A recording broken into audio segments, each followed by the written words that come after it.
It's been about 30 years, but they are still listening. They're around us. When I was young, I remember my aunt would burn tobacco, and my grandma said that her father would burn a fire using old rags. One of my tribes used angelica root to burn, but I see many people have forgotten our old ways and use sage and others. An elder of a neighboring tribe told me to hang pepperwood leaves by the doorways, as they are always trying to find a way in. If you're listening to my story, I'm giving you this wisdom so that you can smudge afterwards. Not to water down the effect, but because of what I'm actually going to share with you can cause you harm, as they're always listening. Use a feather or at least your hand. Never blow and you could be adding negative to the smoke. Make sure you open a window so that any negative things and spirits can leave. Smudge yourself good before you go around the house, telling the spirits to leave because they don't belong here. Last, very important, always put the ashes back onto the land. Not to go too much into detail, but you're giving back to the land what you took. It's actually quite disrespectful to just throw it away in the garbage. I lost a cousin to suicide because he couldn't deal with the visitation of evil things. He was a great guy who had a lot of livestock that he cared for. I went to school with him. He was funny and caring. One time, I was riding a horse that was green broke, and it fell and rolled over me. I didn't know he was behind me, but as it happened, he was right there beside me and made sure I was okay. He helped me a lot, especially with handling horses. So I would see him riding his horse in the distance, rounding up his livestock. Little did I know he was having issues. The first incident was when he borrowed his dad's truck and didn't come home like he was supposed to. As he was trying to sneak home by turning off the headlights, he was negotiating a turn which required lights. When he turned them on, he said there were several skinwalkers standing on the side of the road waiting for him. He said he just gunned it home, and they started running after him. He jumped out of the truck and ran inside. Several times he said he was riding his horse and going across the arroyo, which was deep and wide, and they were always there waiting for him. He started drinking heavy because he couldn't deal with it. His parents became Christian and they told him to pray. He tried, but nothing happened. It seemed like he was getting desperate and trying to find a solution from his cousins, but they didn't have any resources or didn't know how to help him. This was in the late 70s, and at that time, nobody really understood depression. They were also drinking heavy because of depression as well. I was just a kid, and since he was older, I thought he was okay. I myself was in a very depressed state due to neglect and drinking at a very early age. For several years, he was at the stage where he started staying in Gallup, walking the streets. He kept selling his livestock until he only had a few left. He would tell my parents how he was just getting visited by skinwalkers. He must have been in his late 20s when he took his life. My grandma said the skinwalkers were looking at him every night. They didn't believe him until the night he shot himself with a rifle. The next day, his mother and father looked under his window and saw a milk crate and several animal tracks leading to the arroyo, turning into human tracks. After he died, the family, not his parents, talked about how it must have been someone who was jealous of him and might have put a curse on him. They believed that the skinwalkers that were after him were hired from other people, feeding off his fear. Unlike typical American stories where skinwalkers are shown as flesh-eating monsters, they are said to live off invoking fear and are actually hired to curse individuals. This, combined with him being open because of depression, created a torment that he couldn't escape from. The tragic end was the result of those fears and the weight of his depression. When the family looked around the area where he had taken his life, they found a small bag that included some weird beads and items that belonged to him, including pieces of his shirt. The only thing that we found out that his parents did mention is that he was having nightmares of where he would wake up and be surrounded by individuals who were covering their faces, However, there was one who wasn't covered, and he said his face was demonic. So a few things I want to say. I didn't really grow up knowing about my roots or my culture. Everything I learned has been from Creator, the land, and other Dinya family members, sharing their stories and wisdom. My parents didn't really teach me that much, as they ended up becoming Christian just like my cousin's parents. But now that I have grown, I would like to help you if you are listening. In the Navajo culture, we know that these things are real. Depression is real, but so are the tricksters. They simply don't just leave forever. The nightmares that he was having were not just simply dreams. We believe and know that when you have dreams like this, it means those skinwalkers were actually around you while you slept. If you dream of being attacked, this means sickness is coming for you. It's important to seek out a medicine man to do a cleansing, to find the issue that's going on. We do ceremonies to get rid of all the bad medicine. The grandma of my cousin believes that if a proper cleansing had been done, maybe he could have found peace. The spiritual and physical world are deeply connected. Recognizing one often requires addressing the other one. Please don't try telling me that he's in a better place. There's a reason why we don't acknowledge the dead or associate ourselves with the Americanized culture surrounding death.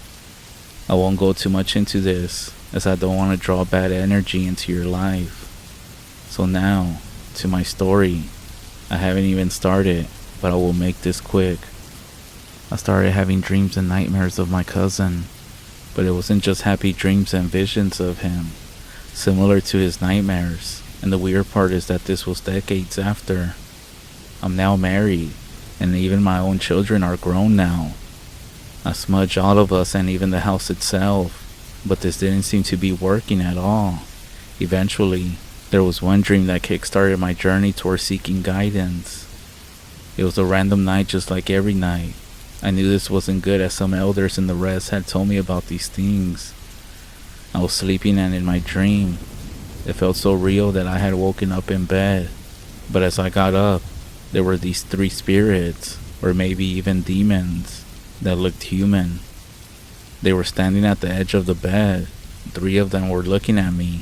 One of them climbed over the bed, and the other 2 went around and they started sticking their hands into my stomach and chest. I could feel the pain, and I would try to wake up, but I couldn't. But then I would. But then I would realize that I'm not awake, because it would happen again, almost like if I was stuck in a loop. Even my wife heard me yelling for help on one of those situations, and that's when she said that we needed to reach out to one of the elders. One of the local medicine men came by our house, and he basically spent the whole day with us listening and asking questions. At that time I didn't know, but now I know he was basically asking to find out the root, the cause of everything. I even told him about the whole situation of my cousin and what happened. Then he starts looking around the house for anything, and he also asked if I knew of anyone who might be looking to harm me or might be jealous of me. We both tell him no. He starts asking more questions, and he advises that he's gonna perform a group ceremony with other individuals. This does eventually happen, and I won't go too much into detail as these ceremonies are personal journeys for everyone, and what happens in these ceremonies stays in the ceremonies. Afterwards, the medicine man came to our house and started counseling us in the traditional way. He knew I wasn't raised that way, so he advised that I should always seek counsel no matter how old I get, as we're always learning, and they are always watching. As he was getting ready to leave, he said, "Why don't you all have arrows or sticks on the wall?" He then tells us to buy arrows and hang them on the wall. Then to hang your bow in the center of the house away from the door. When this is all done, put the arrow at the doorway pointing towards the door entrance at an angle. The arrows are there to protect you from bad medicine. Make sure they go in the direction of the sun. Do this in every room. The point of this is so that nothing evil comes through your doors while you're sleeping, because if something wants to come in, it will stop, simply because of the arrows that are hanging. Whatever it might be, will be concerned that you are sitting somewhere in the dark, waiting on it to enter, and you have your bow drawn ready to release it. It's also to catch and kill any bad prayer coming to your house.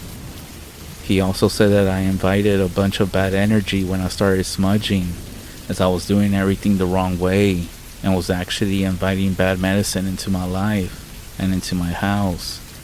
He also taught us how to smudge the correct way, just how I explained to you in the beginning. Don't think for a second that just because you YouTube how to smudge the native way, that you are doing it correctly. There are reasons why ceremonies are only conducted by individuals or elders. There are reasons why smudging ties back to where you got the sage from. If it's been blessed by the elders, there is more than just physical activity going on. You must visualize the smoke surrounding and carrying away the negative energy while you are burning the sage. Just burning it and walking around the home will not clear a place or thing.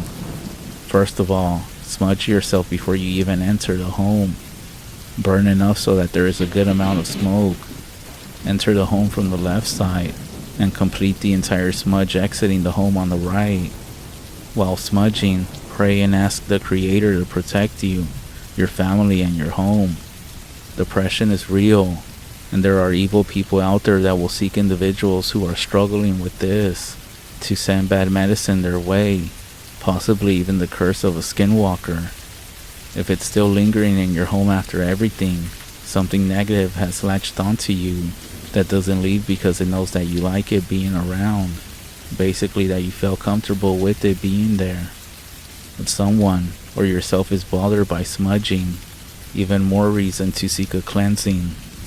This could be depression, addiction, or any past issues. Nobody can control your spirit unless you let them. My cousin couldn't handle the visitation of these things. He didn't seek help or counsel. It's crazy when you think about it.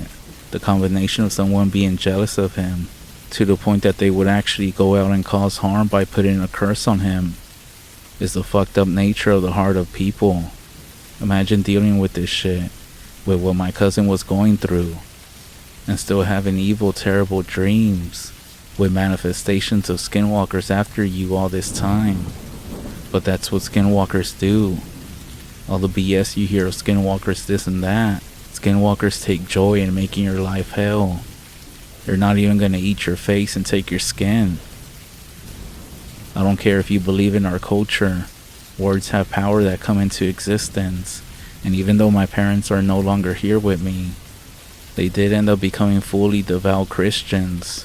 There is something that sticks with me that they share with me all this time. I believe it came from the Bible that they were reading. I'm not sure where it's at, but I remember my father saying, "The heart is deceitful and desperately wicked above all things." It's true that while people tell you to follow your heart, sometimes the heart is the most evil thing of people, and these things that happen to my cousin can actually happen to anyone, to you, to me, as they are always watching. I'm not gonna make this story so long, so I'm not sure how much to share, but if anyone wants to know more details about me, do let me know. I'm just scratching the surface on the nightmares, and now that I look back, as I'm recounting my life's journey, there are so many other things that happened the way they did, and it all ties back to the situation with my cousin. Look for help, for counsel, if you're dealing with any sort of depression or mental struggles. The enemy is always waiting for any opening around your house, for any exposed area in your life, whether that's the window remaining a bit open or the door. Close those things in your life. I know it's easier said than done, and it might take some time, but seek help if you need to, as they are always watching and also listening.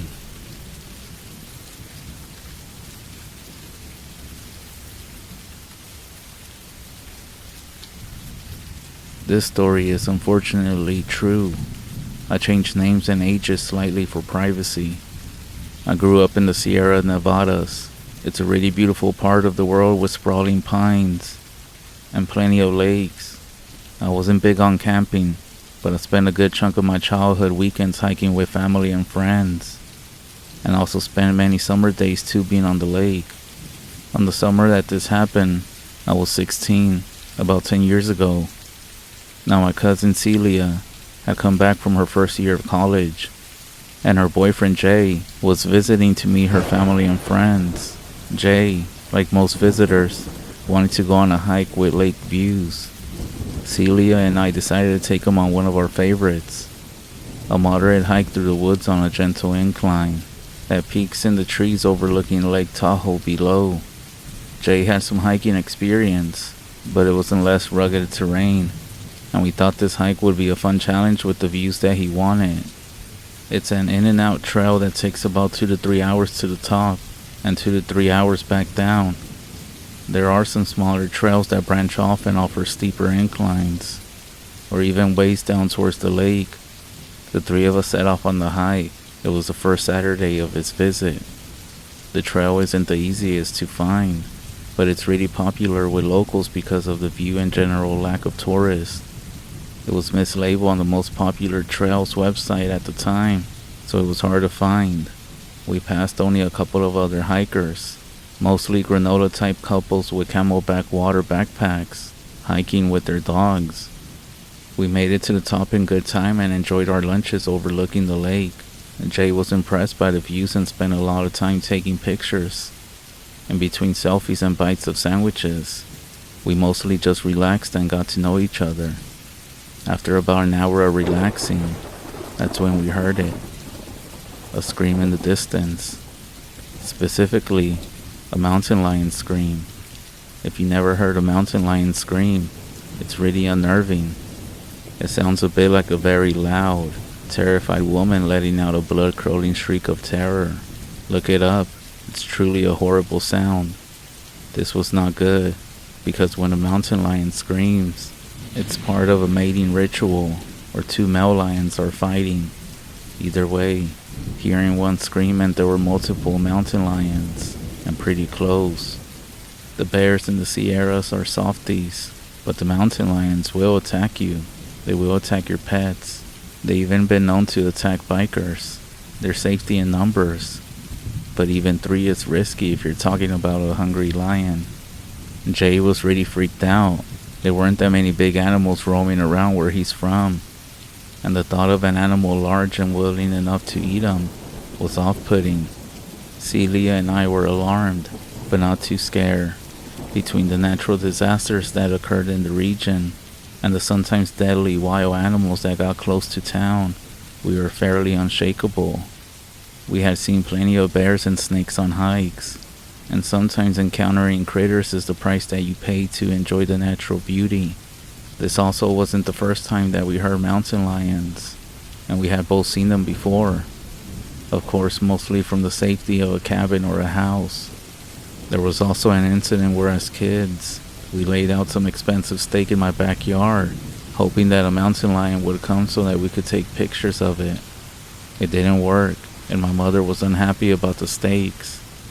Anyway, Celia and I told Jay that it was fine, but that we need to pack it up and get back down the mountain.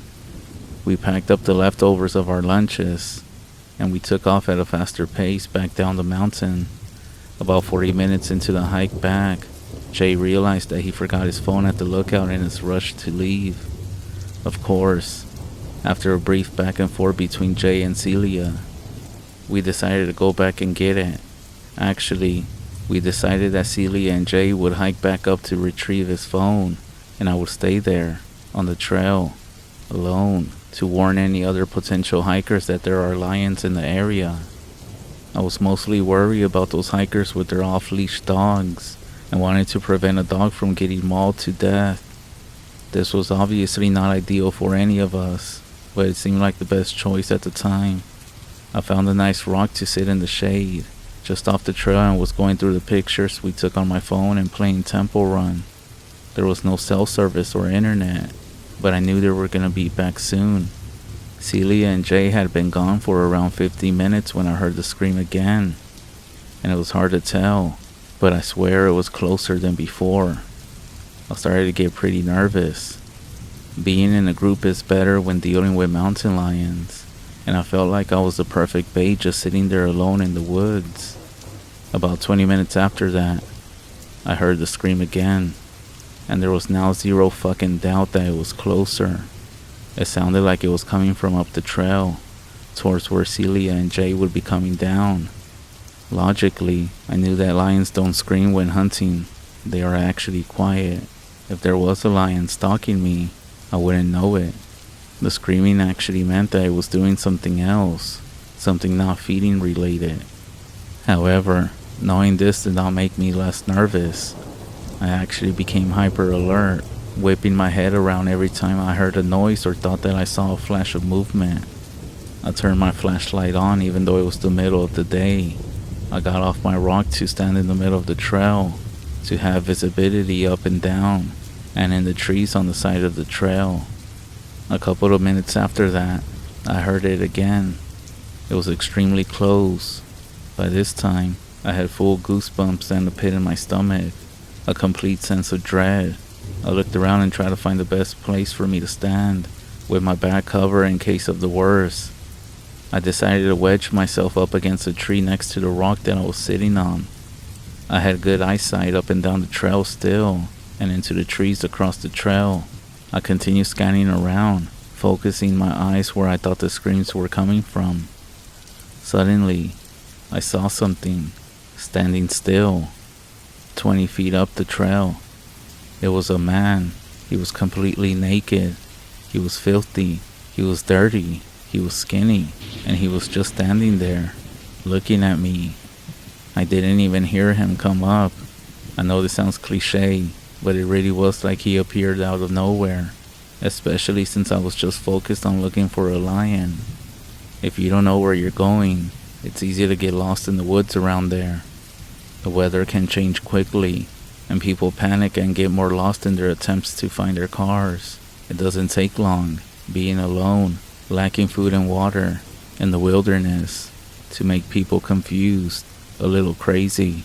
My first thought was that this man was most likely a lost hiker, and judging by how dirty he was, he had been lost a long time. He needed help. I heard cases about people with hypothermia stripping all of their clothes off, and maybe that's what happened here. Now, this was during summer. There's no way that this could happen in July, but that didn't occur to me until later.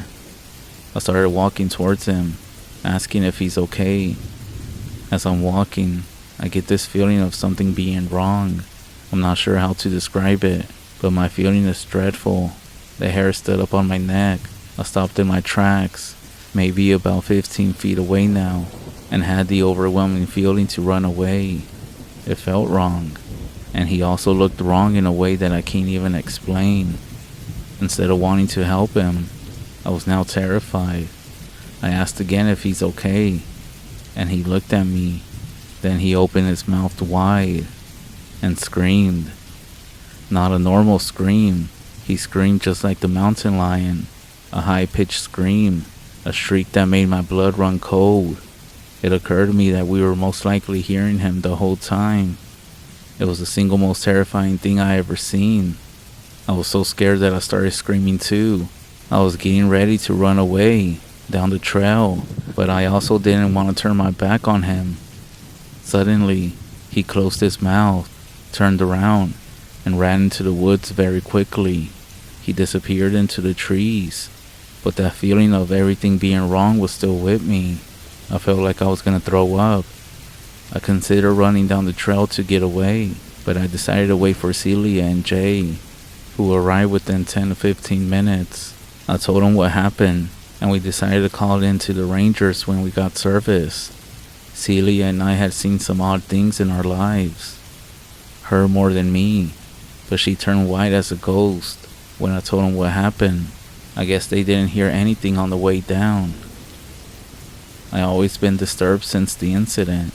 Did I see a mentally ill lost hiker who maybe needed my help? Or did I see something else? Celia insisted it was a skinwalker or something similar, something mimicking the call of a mountain lion and stalking us. down the mountain. It's been a long time. I'm doing alright. I don't go hiking that much anymore, especially in that part of the country. The rangers did ask me to describe him, and despite staring at him from fairly close, I couldn't tell them his eye color or facial features. He was tan, and with some dirty blonde or brown hair, and his face was just sort of weird shaped. He also didn't have that much of a beard, and you would think that someone in that condition would have one. To be honest, it was just how still he was that seemed wrong. I don't want to say unnaturally still, but that's what comes to mind. And no, I never heard from the rangers. They said they would check my description against missing hikers. I also think he ran away extremely fast for anyone, much less a dehydrated and mentally ill hiker. I'm not sure what we saw.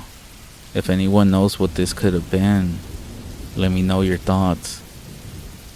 Be safe when you go hiking.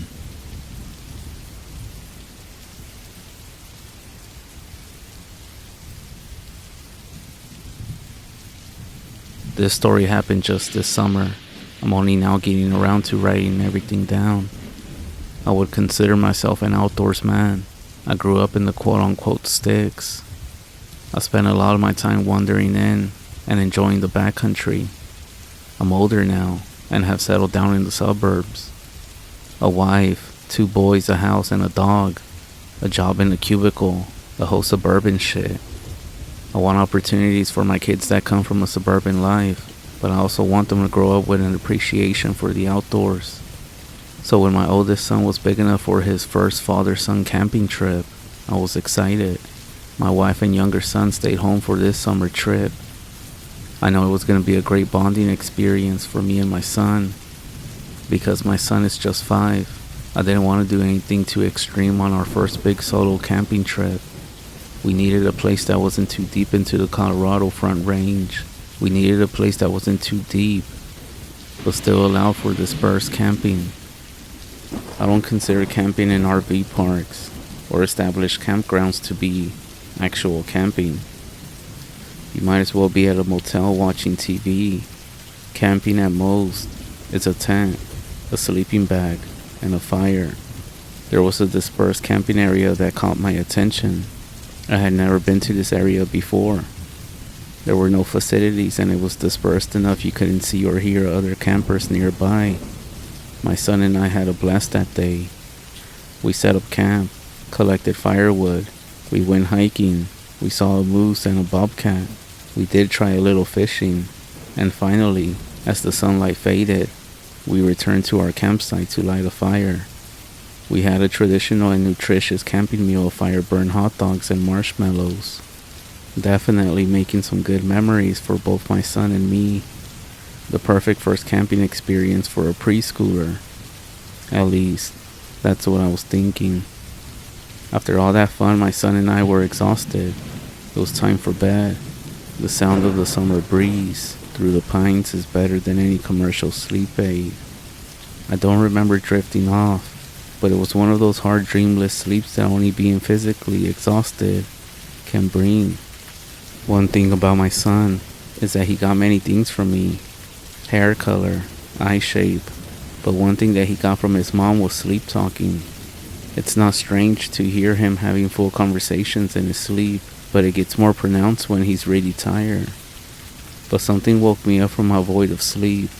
Not sure what woke me up, but I sat up collecting myself. The world seemed to be at peace. It was quiet, just me and the breeze through the treetops. I couldn't figure out what woke me up out of nowhere, but that's when the sound of my son, laughing in his sleep, cut through my groggy state. It was a deep belly laugh. Man, it must have been a fun dream, I thought to myself. Gently rocking him was enough to quiet him down. That must have been what startled me, I thought. As I repositioned to fall back to sleep, my son bursted out laughing. I sighed and closed my eyes. He'll quiet down soon enough, I thought. But he laughed again. Except this time, his laugh was echoed by something outside of our tent.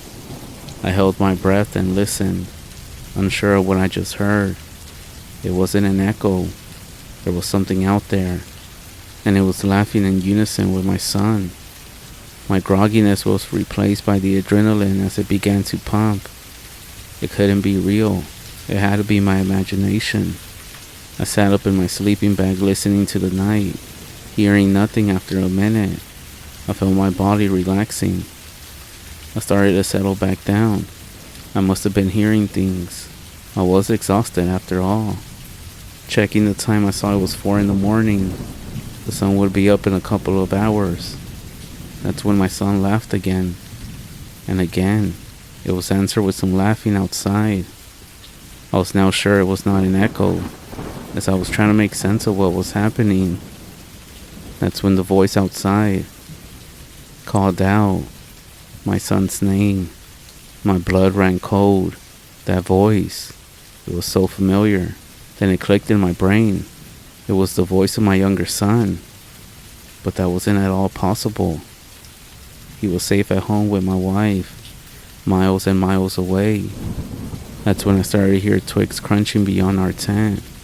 It was impossible to tell the distance from us, but there was definitely something out there, circling our tent. Then, I heard it call out my son's name in that little toddler voice.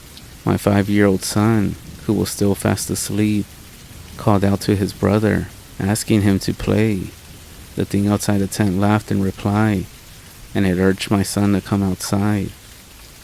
That thing with my little son's voice sounded cold. It sounded hollow, dead. The floodgates of my adrenaline burst open. Cold sweat formed on my face. I was scared out of my mind, but my primal caveman brain roared to life. I was in Papa Bear mode. Nothing was going to take or hurt my son. I was going to put a stop to this. Whatever was out there, I didn't care. You don't mess with my children. Say what you will, but when you're camping miles from anything, it's not worth the risk of being unarmed. Wild animals, even people, you have to be ready for. I always take a gun with me when I'm camping. Pepper spray and bear bells are great, but nothing gets attention from a threat faster than the sound of chambering around. I spoke loud into the night that I had a gun and was coming out. I hoped the fear in my voice was masked by my aggressiveness. The only reply was to breeze through the treetops. My son was still asleep, and my wife and I had joked that he could sleep through a tornado. Stepping out into the cool summer night, a gun in one hand and a flashlight in the other, I surveyed the campsite. The fire was down to embers. Our fishing gear was leaning against the pickup. The firewood was still neatly stacked. Nothing seemed out of place. Not wanting to stray far away from the tent or from my son, I sat down outside the entrance. I waited in the dark with the flashlight off, and not far into the trees, I heard a branch break, then another one, except this time it was closer. I stood up and flashed my light in the direction of the sound, but nothing was there. The voice called out, this time from behind, and this time focused towards me. Daddy, Daddy. It was my youngest son's voice again, crying out for me from the dark forest. I threw the light beam from where it was coming from, and that's when I saw a pair of shimmering green eyes, illuminated by my flashlight. They were only 2 or so feet above the ground, the same height as my youngest. I took a small step towards it. The eyes, unblinking, remained in place. Getting closer didn't help reveal this thing.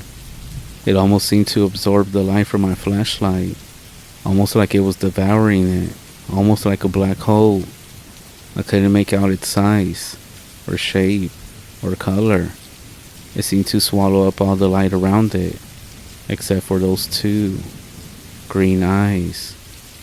That's when this thing started laughing its toddler's voice, this time with malice. And the eyes never looked away from me, never blinking, focused only on me. Not wanting to give up any ground, I stepped towards it again, and it didn't move. Not knowing what to do, I screamed as loud as I could. I started to wave my arms to scare it away. The ice then shimmered, and as I stared back, the ice shifted from green to amber. That's when they started to rise up into the air. I now knew that this thing had been crouching and was now standing up. I could only watch in fear as the ice finally stopped rising, nearly 10 feet off the ground. The night air erupted with a deep growl. I could feel all the vibrations inside of me. I couldn't see a mouth, but I could hear teeth snapping. That's when my son in the tent behind me began to scream.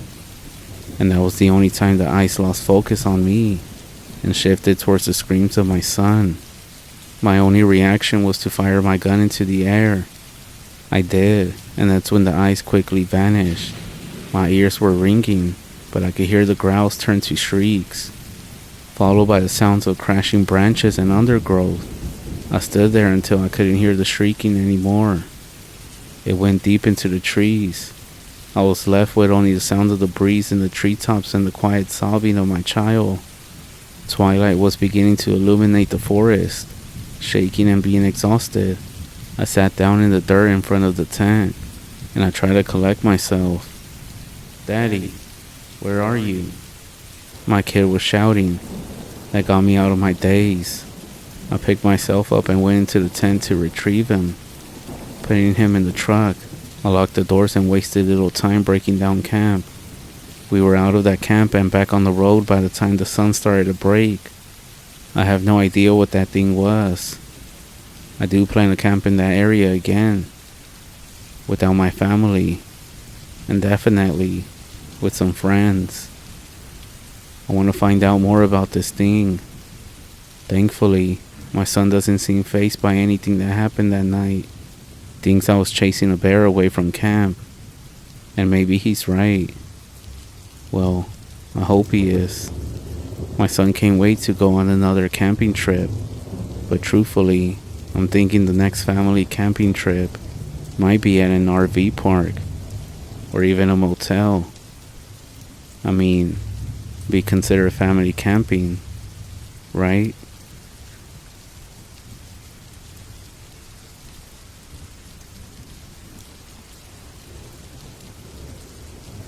I live on a 13-acre land where the suburbs turn to farmland.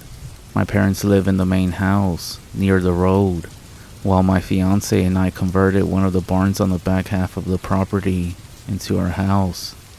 Our house and another barn are set in a pretty wide clearing, but beyond that, we're surrounded by woods on 3 sides. All of this to say that we don't get many visitors out here.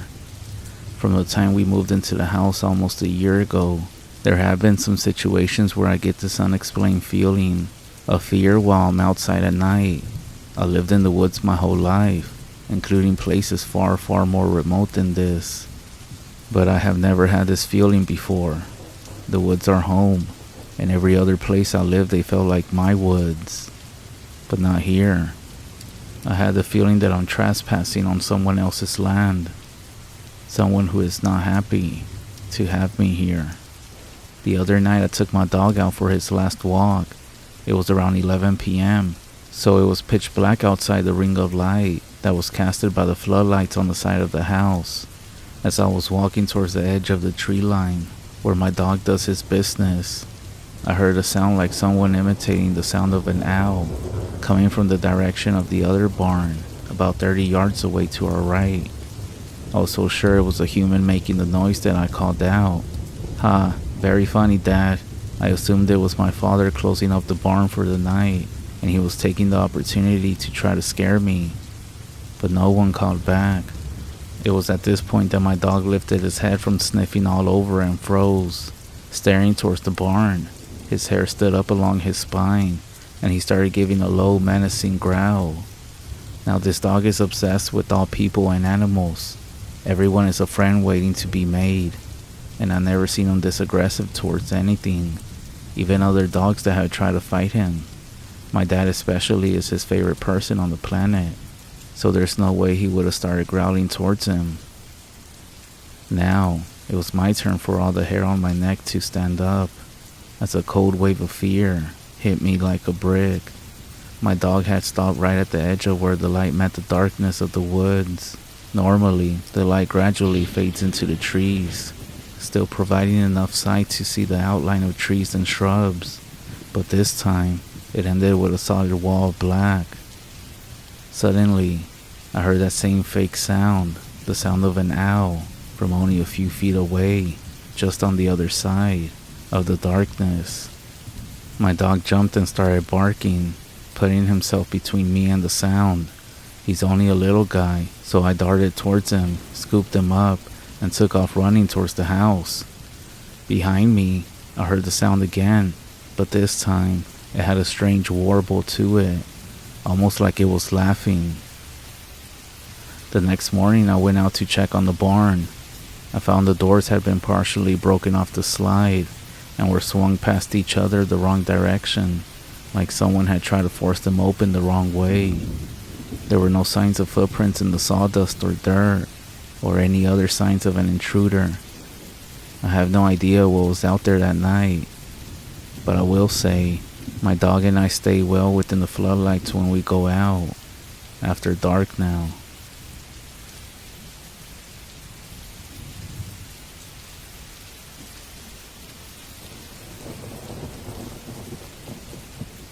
I have talked about my road trip on here before. I took the first vacation of my life last year. A rebuilt Yamaha and a foolish sense of optimism carried me across the western United States. Being adventurous seriously made me rethink everything I thought I knew about the world. I love Seattle with the hip original hippie neighborhoods and the carnival atmosphere of Pike Place Market. Getting out of Seattle was a total nightmare. Restricted to back roads by a motor that capped at 40 miles an hour, I must have gotten lost a dozen times, despite all the help I received from baffled gas station attendants. So I was behind schedule when it came to finding my campsite. Some miles south and a little east of the city, there's a free campground. It's most often used by horse riders. And boy, can you smell it. That's actually what guided me in the last few miles. There's a gravel road off the service road, and then a few crooked unpaved roads off of that. The trail markers were all bent, broken, or faded. In the end, I had to follow my nose. I set up my junior scout tent in the fading twilight. Mine was the only one there. I had the place all to myself. After a quick meal of apples from a previous campground, I did my travel log on my video camera before turning in for the night. I'm not sure how long I slept. I know I checked the time, but I can't recall what it was. Something had disturbed my well-earned beauty rest, but I was too groggy to remember what it was. That's when I sat up, too alert to fall back asleep, but too sleepy to be totally awake. That's when something brushed the side of my tent, and suddenly, I was more awake now than I had ever been. I had done plenty of camping by that point. I was familiar with the sounds of the nighttime critters, from raccoons to coyotes. Nothing had ever bothered me in my tent before, just snuffle around camp before wandering off and leaving me be. From the sound of the footsteps, it was walking on two legs. My mind immediately jumped to the worst possible conclusion: a bear. There's a lot of conflicting information out there about how to deal with bears, and a lot of it depends on the type of bear. Sitting there in the dark with my heart beating in my throat, I had no way of telling what kind I was dealing with. Should I shout out or play dead? I was about 30 yards from a sturdy cement block outhouse that might be better shelter. As quietly as I dared, I slipped my boots on and got ready to dash. The zipper of the tent seemed impossibly loud in the night as I worked it slowly and slowly. After getting it to be fully open, I slowly went outside. Once outside, I craned my neck around to see if the bear, if that's what it was between me and the outhouse. With the incredible illumination of the Milky Way, I could see the campground clearly all the way to the tree line. There was nothing out there. However, I had this feeling that something was watching me. It was like feeling an insect crawl along the back of my neck. There was no logical way for me to know that something had its eyes on me out there in the dark, in the middle of nowhere, all alone. I couldn't dismiss it. Still on high alert, I crept along and tried not to crunch the gravel under my feet too loud. The outhouse was still my best bet. The door was propped open by a stone, but inside there was a heavy-duty bolt lock. I would have to spend the night surrounded by the smell of not only horse, but also human poop. But I figured that was a fair trade for not getting killed or eaten. My hand was on the latch when I heard the awful crunch of footsteps and gravel behind me. I kicked the stone propping the door open out of the way and slammed the heavy metal door shut, no longer caring how much noise I made. Whatever was on the other side had fingers. Something tugged on the door as I struggled to bolt it shut. I won, but it was close. There was a metal mesh along the top of the outhouse for ventilation. Through the top, I could hear the heavy breathing that matched my own. My phone was back in my tent because I'm an idiot. There was no way to tell time. That's when the same stupid impulse that brought me out there in the first place kicked in. I had to know. Hello? Silence. Maybe this person didn't hear me. But then, hello? I could have shit myself. I was in the right place for it. The voice sounded like my own, and the sound of it was a kick to the gut. I couldn't even tell you why it made me so uneasy. The sensation was like when you're walking upstairs and you're expecting another step, but your foot comes down on an empty space. I'm sorry. I thought I was alone, I said. I am alone. Every syllable was off. Hey, I'm sorry, I freaked out. I didn't think there was anyone else out here. Sorry, I'm here. You would think that if I knew it was another camper, I would have opened the door, but I never did. Some deeply buried instinct kept me from taking my hand off the bolt. Hey, you scared the crap out of me. Are there more tent sites out in the trees or something? I am something. There are more. The words made me sick to my stomach. Again, I couldn't have even told you why, only that they did. And from its odd speech, I guess English wasn't his first language. Do you need to go? Use the bathroom, I mean? Because I'm going to be in here for a while. That wasn't a lie. I wouldn't even open the door if it was my own mother on the other side. You need to go. Its English was improving with every sentence. There was something weird about that. Hey, look, I'm sorry if I scared you, but you started it by creeping around in the dark. I'm not gonna come out. Can you go somewhere else? I'll be gone in the morning, I promise. I just wanted to sleep in peace. You need to be gone. I promise you, I creep in the dark. You won't be here in the morning. Fear closed my mouth shut. The more I spoke, the more he did, and I didn't want to hear his voice anymore. I'm sure that made me sound like a bigot or something, but I had the feeling I was feeding words to him, and the feeling was not pleasant. It felt like he was hungry for them. The same instinct that told me to keep quiet the first time kept me from running my dumb mouth off again. I was dealing with someone who was not mentally well, or was something else.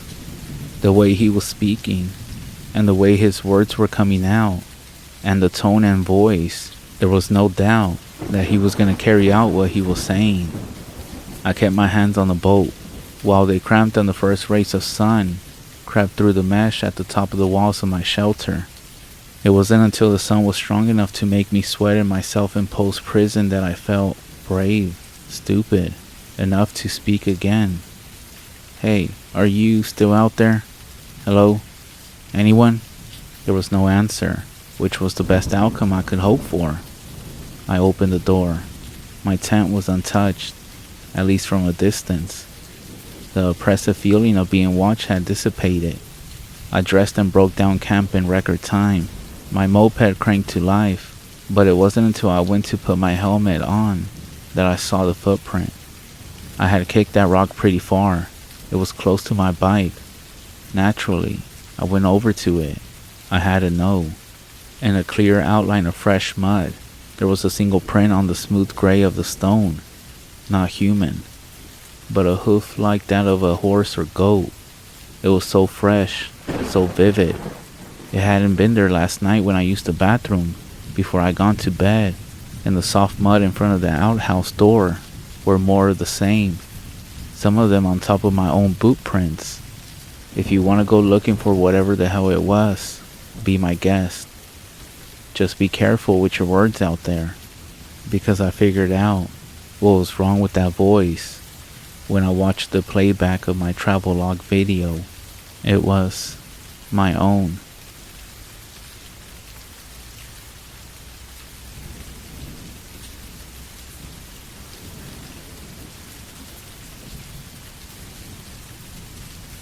I'm writing this to warn you, or to educate you. I haven't decided yet, but you need to understand something. I don't know what I saw, but I do know that I never want to see it again. And I'm warning you, don't go out looking for it. I live and go to college in a small mountain town in Colorado, but often go home to see family as most of them live in Texas. And I'm actually attached to visiting my cat. Now, in order to get home, I have to make most of my drive through New Mexico, through Santa Fe, and about 160 miles through the desert, which if you aren't familiar with, don't try to get acquainted with it. Or if you're planning to go out there, I hope this story will change your mind. On this drive, I had 3 other people with me. My younger sister Andrea, and 2 friends from school, Jess and Katie. It was our spring break, and instead of buying stupid price plane tickets, we decided to pile into my little Mercury vehicle and book it back to Texas.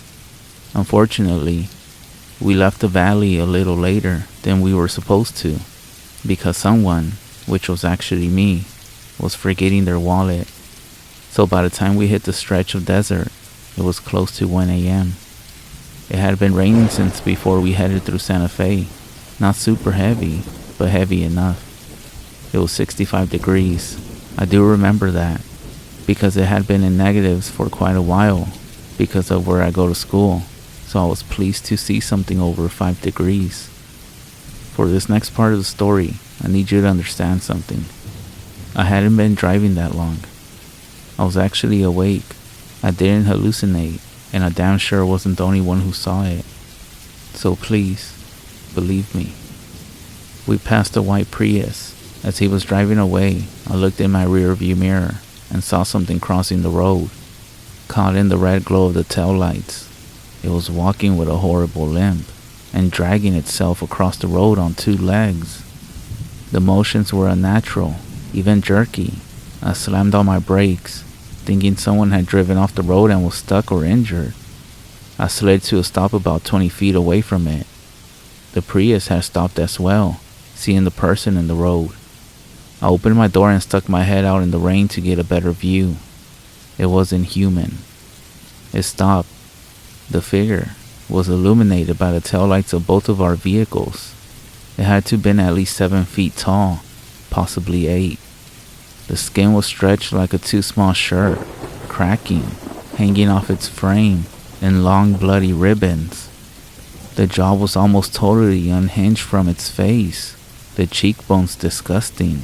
The skin on the scalp was thin, and spots of bloody white stuck out. And the smell, I had never smelled anything like it. As soon as I opened the door, it hit me.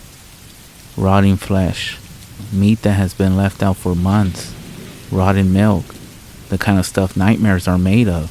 The Prius took off, squealing its tires into the night. But I stayed. Fight or flight hadn't kicked in yet for me.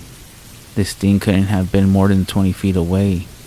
It slowly turned its head, each vertebrae in the neck individually cracking like fucking bubble wrap. We made eye contact, but it had no eyes, only darkness. I slammed my car door shut and sped off. At this point, my friends all woke up and saw it too. Katie was in the back and hysterical. Jess was silent, her mouth set into a grin. Andrea just sat with a look of fear, tears silently streaming down her face. My friend kept screaming, "What the fuck was that? What the fuck was that, Alex?" I didn't know what to tell her. I just kept driving, my hands gripping the wheel as we broke 80. Then something happened that I still, to this day, cannot explain. The temperature dropped during the whole event. It was 30 degrees out. It had been 65 no more than 5 minutes ago. It then began to snow, heavy, wet snow. We ended up pulling over at a gas station called Klein's Corner. No one moved. Andrea was crying, and Jess was praying. Kate was cursing and I was shaking. "What the fuck just happened?" Kate said. All color drained from her face. I looked at her, my face with fear. "I don't know. I don't want to know, but we need to leave." I slowly put the car into drive and continued our trip. I don't remember the rest of the drive.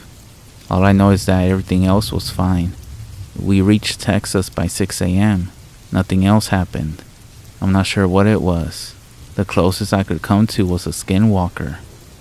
Maybe it was a shapeshifter that had a bad change. I really don't know. Please believe me when I tell you this. I'm not crazy. I know what I saw. Don't go looking for it. Don't follow it, because it might end up following you back.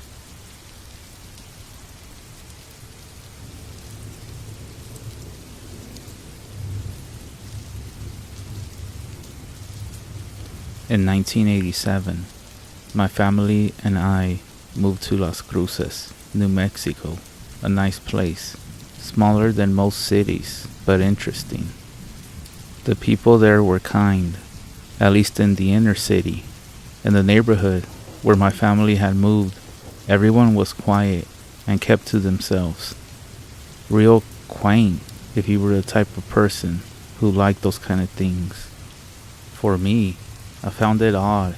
No one talked to my family or bothered to communicate while we were staying there. It was like they were hiding some kind of secret.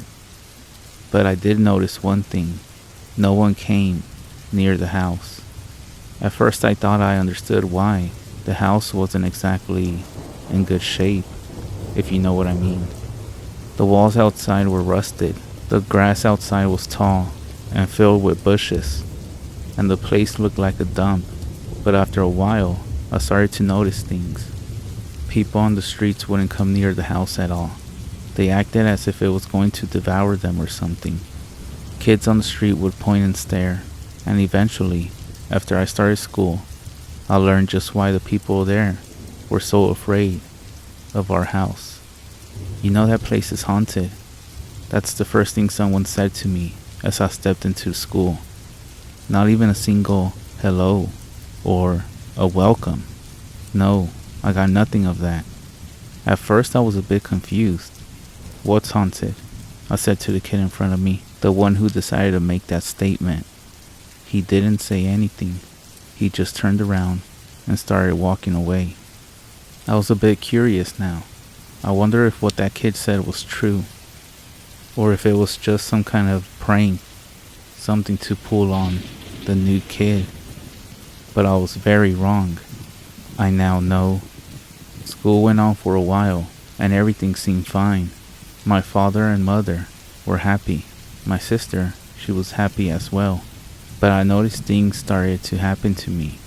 I would wake up in the middle of the night with a heavy feeling on my chest. It was as if something was laying on top of me or pressing against my body.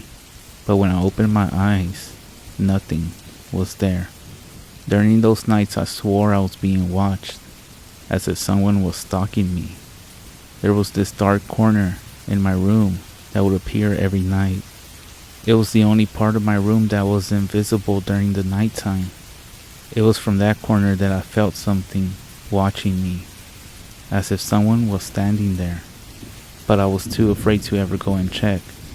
Not to mention, I was always very tired, and I tried to shrug it off and sleep, until one night, that is. As I laid in bed that night, I was having trouble sleeping as usual. That heavy feeling on my chest had returned, and it was getting hard for me to breathe. I had this feeling of overwhelming fear, but I didn't know why. It was like I was fearing for my dear life, without any reason. My eyes were open slightly, and as I gazed around the room, I swore I saw the shadows moving in the moonlight, zooming past my vision as if they were getting closer and closer. Eventually, the shadows formed into what appeared to be a man in a dark, long cloak. I then woke up fully. I took a deep breath and I backed up against the wall behind my bed. But after that, I couldn't move. It was like I was paralyzed or something. Whatever that thing was, that man, was coming closer. It sat down on my bed and it began to crawl towards me. I saw its dark hands press against my covers. The fingers resembled claws of some sort, but that wasn't its most terrifying feature. It had no face, no eyes. It was just darkness, a living shadow. I was panicking now. It kept coming closer and closer until it was in my face. You know, my parents always told me to pray when I felt scared, that God would answer my prayers and protect me. Well, he must have forgotten about me this time, because no amount of prayer whatsoever seemed to be helping. This thing was in my face. Its hands were reaching out, and just as it touched my face, it spoke in the deepest, darkest voice I had ever heard. I couldn't make out what it said. It was speaking in some kind of odd language, but even if it spoke English, I doubt I would have listened. I was too scared, too shaken up to pay attention. This thing spoke to me for I don't know how long, its dark, shadowy figure looming over me as it trailed its claw-like finger across my cheek, cutting into my skin slightly as some blood leaked down into my shirt. I thought this was it. I really thought I was going to die that night. However, I heard a knock at my door. I was relieved in some ways, but I was still scared that this thing was sitting on top of me, and for all I knew, it was about to eat or kill me or something. After the third knock, my mother walked into the room, and she looked over at me. She couldn't see anything. I guess she acted like I wasn't there, as if I wasn't in my room. Maybe that thing on top of me blocked her view. I really don't know, but all hope was drained from my body at that very moment. I figured this was it. I was done for. But in the blink of an eye, I saw that thing get off me. It walked back to the spot where it first formed, and it began to change. My mother had left the room by now, but I was more focused on what this thing was turning into. For a moment, it looked as if I was staring into a silhouette of myself. The creature, the man, this being, whatever it was, it then waved to me, its still dark and shadowy body fading into a black mist. I didn't stay in that room. I got up, I ran downstairs, and I slept on the couch, with every light on possible. The next morning, I awoke early, before everyone else. I packed some clothes, small food, and some extra cash that my father had left in a jar on top of the fridge. I wrote a small note detailing what happened on the counter in the kitchen. Then I left, and I never looked back. I was 17 at the time, but mentally, I felt much older. I eventually crossed state lines, going back to my home state of Texas, where I got a job as a clerk in some crappy little convenience store on the south side of Dallas. Times were tough, but I pushed through. To be honest, I had been wanting to leave home for a long time. I just needed a reason to do it. In some fucked up way, I guess what happened was that reason. But looking back, I never did hear from my family again. I sent them letters, pictures, but nothing. I never got anything back. I figured they either forgot about me, or they simply just didn't care. It wasn't until recently that I began to research on what happened that night. I had been having odd dreams lately. It seemed that this strange, heavy feeling on my chest had returned. I didn't know why, but I felt that if this thing was coming back for me, I wanted to know what it was. I then visited the local library, but I didn't find much interest. The closest I came to anything was an old Navajo legend called Yinadroshi. Apparently, it was a demonic force, or a person that would assume the shape of animals or people. It seemed logical, but I couldn't understand what such a thing would want with me. I was scared. I didn't sleep for 3 days straight, until someone I hadn't seen in a very long time showed up at my door. My mother.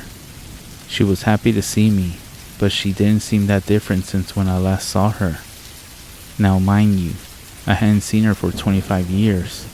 I found it a bit odd that she still looked so young, but I shrugged it off. I was happy to see her. So very happy. We talked for a while, but something was off.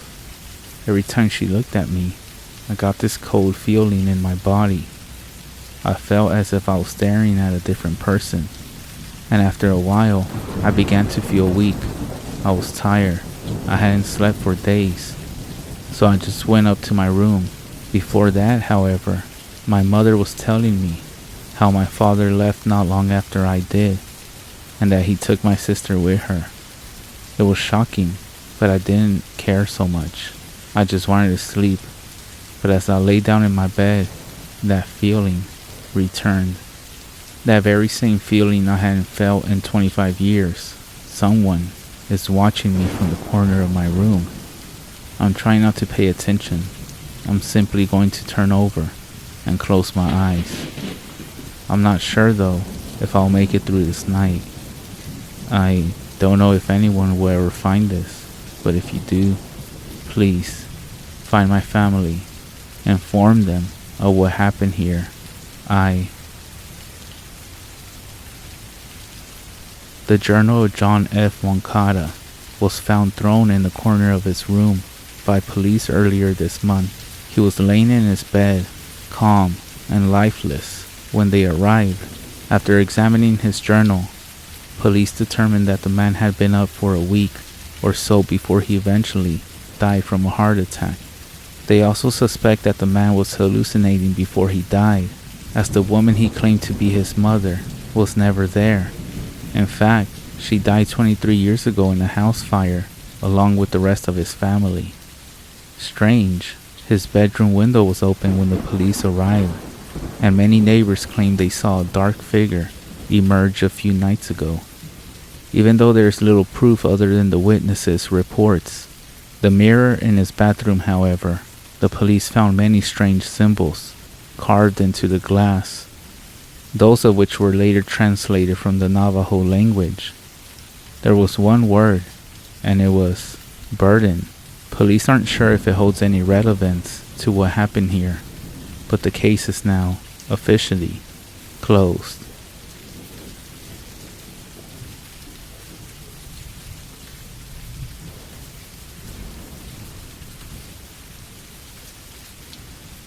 Just to give some background, this happened in the mountains, near El Cerro de Tomé. Okay, so Friday, 1:28 a.m., me and my friends decided to go for a drive. We sometimes like to go to the Llano, mountains near El Cerro, to experience something that only happens in that area, paranormal and supernatural. Like any other time we do this, we go in my car and drive past Dome Hill, going towards the mountains, and park across from VHS. Then we sit and take in the scenic beauty of the dark desert. We started by listening close to anything and looking everywhere, being hyper observant. At first, we saw a light in the distance, getting within about a mile away from us, then disappearing altogether. We then decided to move on from there, because we had to see something else. We were driving through roads and flying by at least 30 miles per hour over the speed limit. We then turned down a familiar road. This is the road we knew that something was about to change me and everyone else. It was 4 of us in total. We looked to the right side of the car, saw what we all believed to be something like a hellhound or maybe a skinwalker, when this massive black dog just launched at my vehicle while I was going 45 through the road. We should have felt impact from this massive creature, but we didn't. We then stopped the vehicle, and both people in the back seat looked and saw this thing rise up. From the ground, it rose up from the ground and stood straight up on 2 legs, absolutely huge. It was all black with red eyes that are forever imprinted in our minds. I then slammed on the gas, and we sped up to about 55. We took off so fast, and as I looked in my rear view mirror, I could see it.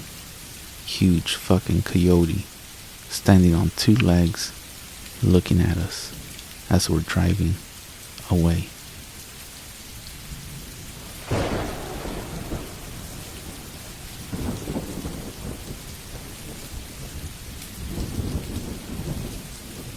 When I was a child, it was just me and my mother.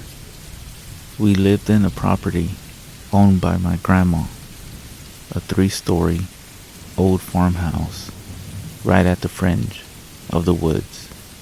It was far off the road, down a long, unlit gravel driveway. It felt very isolated at night, being so distant from any other houses.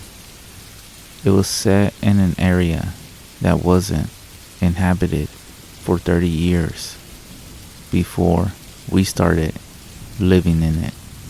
Quite often, I was a fairly rambunctious child, so while my mom went off to work, I would occasionally skip the morning bus to school and stay home alone all day. The big house had a habit of feeling incredibly lonely, so I spent most of my time playing in the forest out in the back, some distance into the woods, far enough that I could hear my mother when she called. There was a toppled pine tree which had crashed into another. An even larger trunk on its way down was now frozen there, forming a long arc over the forest floor. I loved to climb up the jagged stump at the base of this fallen tree and then steady myself to a point just above the middle. I was never able to make it all the way to the top because it just got too steep for me to continue any further, and I had a bad habit of freaking out from how high up I was. One day, I was sitting in my usual spot on the fallen tree, which was a good distance from the ground, just listening to the birds singing and simultaneously feeling the warmth of the sun on my neck, when I heard something strange from underneath that paralyzed me in shock. "Hey kid." I was gripped by a sudden strong surge of fear for a moment. The voice had come from directly underneath me. I strained to look down, but I couldn't see anything over the ledge. For a long time, I just sat there in absolute silence, and I was at the point where I was almost soon to convince myself that I had imagined hearing a man's voice at all. "I know you can hear me." His voice was much louder this time, as I yelled something out and scrambled up the log a bit higher. Trembling nervously, I dug my fingernails into the bark and held tight for dear life. I sat there, trying to collect my nerves for God knows how long. Even though I couldn't see it, the presence of the thing underneath me was still clear, was much softer and more cautious this time. And when I listened closely, I swear I could hear the faintest echo of a human breathing. Gathering all my courage, I vowed to prove to myself that it was all my imagination by leaning over the ledge as far as I possibly could without slipping right off. Digging hard into the bark behind me, I stretched out along my arms and peered over, getting a full view of the empty forest floor and undergrowth, when suddenly, "Come down here or I'll come up and grab you." It was so loud. It was as if it was being screamed right in my face. I released my grip on the tree in fright and plunged off the platform. I was saved only by grabbing a nearby branch, and for one awful second, my bare legs dangled in the cool air. When I pulled myself up, I ran at full speed to the top of the collapsed pine, to the point I had never reached before. I sat there, just below the rustling canopy, pissing myself and staring at the distant base where the splintered wood rose, fully expecting at any moment to see someone crawling rapidly up the pine towards me. Instead, all I heard was the wind whistling in the leaves above and below me, and occasional snippets of birdsong. It was about 2 hours before my mother got home and found me, after much worry, searching, trembling, and crying at the top of the fallen tree. Although this incident spooked both me and my mother, in time I somehow recovered, exhibiting the naive hard skin of a child, even though I never went as far into the forest as I used to, and never again even approached that fallen tree. Once, when I was 12, I had the chore of taking firewood from the shed out back, just at the edge of the woods, and to bring it back inside the house. It was a tiresome job, and I always chose to do it at dusk, when the air was brimming with mosquitoes and a swampy fog that usually coated the lawn. By the time I had my last round, I would sprint back to the house, spooked. One of my least favorite things about this job was that the shed was full of barn owls. If you have never seen a barn owl's face staring at you from a dark roof corner, then you will know how uncomfortable that shed made me. One of these nights, it got mistier than it had ever been before. A thick silver fog covered everything and limited my line of sight to a short sphere around me. Even though the shed wasn't far from the house, I found myself feeling disoriented, and more than once I walked in the wrong direction, both times for some reason walking straight into the woods. By the time I had reached my last load, it was too foggy to see the street. My eyes stung in the moisture, and it made my vision blur. Lurching forward, I managed to walk headfirst into a tree. Doubling over and dropping all of the wood I was bundling onto my feet with a hard crunch. As I went to pick them up, with my foot throbbing pretty hard, I realized that the ground was too misty for me to see my own knees. I decided to head to the house, since we had more than enough wood for one night. However, it was getting to be pretty dark, and I couldn't make out any signs of which direction I was heading in. Even though I cautiously walked for several feet in all directions, trying to figure out my position in the mist, I still couldn't figure out any point of identification. I couldn't even locate the fence or the gate, and the more I walked, the more I seemed to stumble into trees, pine needles, and mud crunching under my feet instead. After a while, I finally realized that I couldn't even find the shed anymore. Cursing myself for being so dumb, while trying to ignore my thumping heart and sense that something else was at play, I became aware that I was lost, somewhere in the forest. I then started screaming out for my mother at the loudest possible volume I could, but was only met with a resounding silence from the depths of the mist all around from where I stood. affirming that I had wandered too far from the house to be heard. As a deep panic started to settle on me, I noticed a glimpse of something pink moving against a nearby pine trunk. Coming closer, I saw that it was a ripped out square of pink paper. On it, there was an arrow pointing left. It looks vaguely like something my mom would make, I rationalized to keep me from getting lost. So I followed the direction set by that green arrow, shivering in the increasing cold. I kept walking for about 5 to 10 minutes before needing to stop to take a breath. My heart was pounding so fast, it was beginning to hurt. As I was sitting down, however, I spied what appeared to be another note hanging on a nearby trunk. I noticed this one was embedded with a long nail. It bore another arrow, this one pointing up, and a small, sloppy written note that said, "This way." Despite my increasing panic, I convinced myself that these notes were my only shot at getting back before nightfall. I was desperate to get the hell out, and my eyebrows were cold with sweat, so I followed the green arrow to a point where I could just dimly make out another spot of pink up an incline of collapsed stumps and leaf litter. At this point, it was getting pretty dark, and I had to strain both my eyes just to see a few meters ahead of me.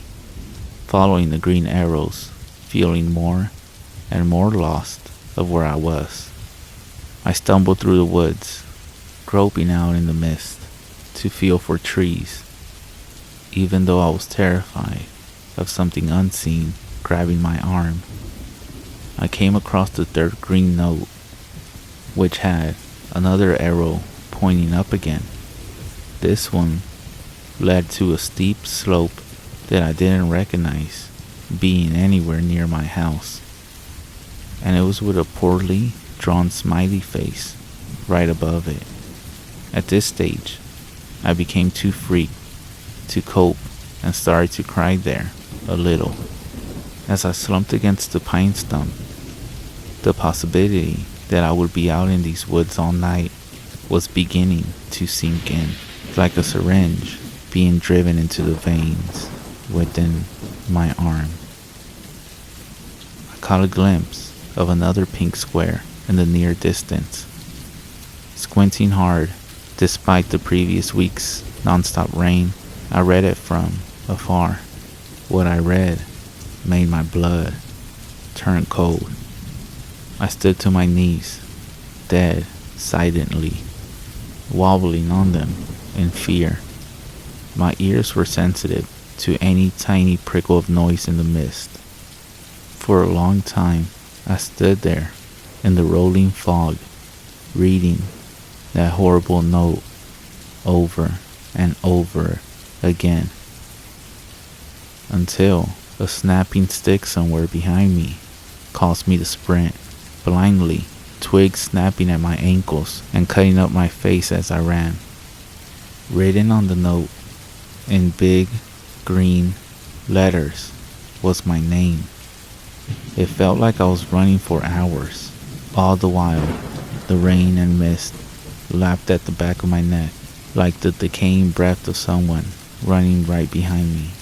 Somehow, I made it back to the house. All the lights were off, and I struggled to find the keys for a moment.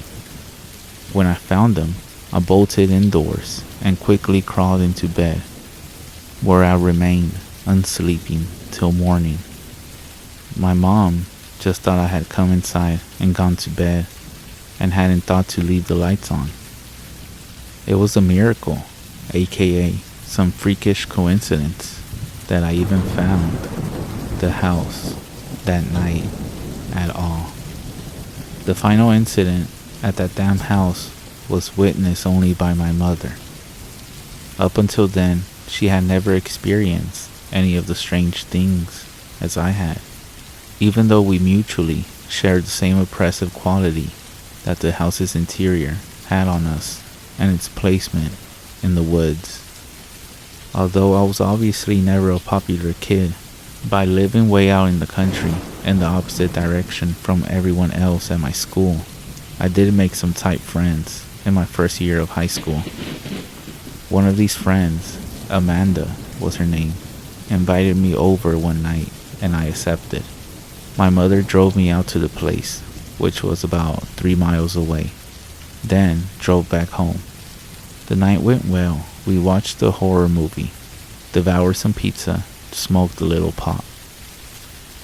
My mother went home alone, where she intended to get some writing done. She worked for a magazine at that point. It was about midnight when I received an off-putting text from Mom in all caps. "Is this a prank? I need to know immediately." Thinking it was some kind of joke, I texted back, "Calm yourself. Is what a prank?" She responded immediately, "Are you at the house?" Of course, I responded no. I didn't receive another message until around 3 a.m. when she told me to go to my grandma's in the morning and to not by any means dare go home. I remember those drops of rain the day I went to my grandmother's and how terribly soaked I was when I finally got there. It was nearly 2 towns away. I had to fight the temptation to go home and drop off my bags. But Mom's disturbing messages from last night were enough of a warning not to do so. When I arrived, Mom and Grandma were having lunch. At first, my mother seemed to be in some sort of a composed state, but when I got a better look at her, I noticed that all of the color had drained from her face and she was slightly trembling.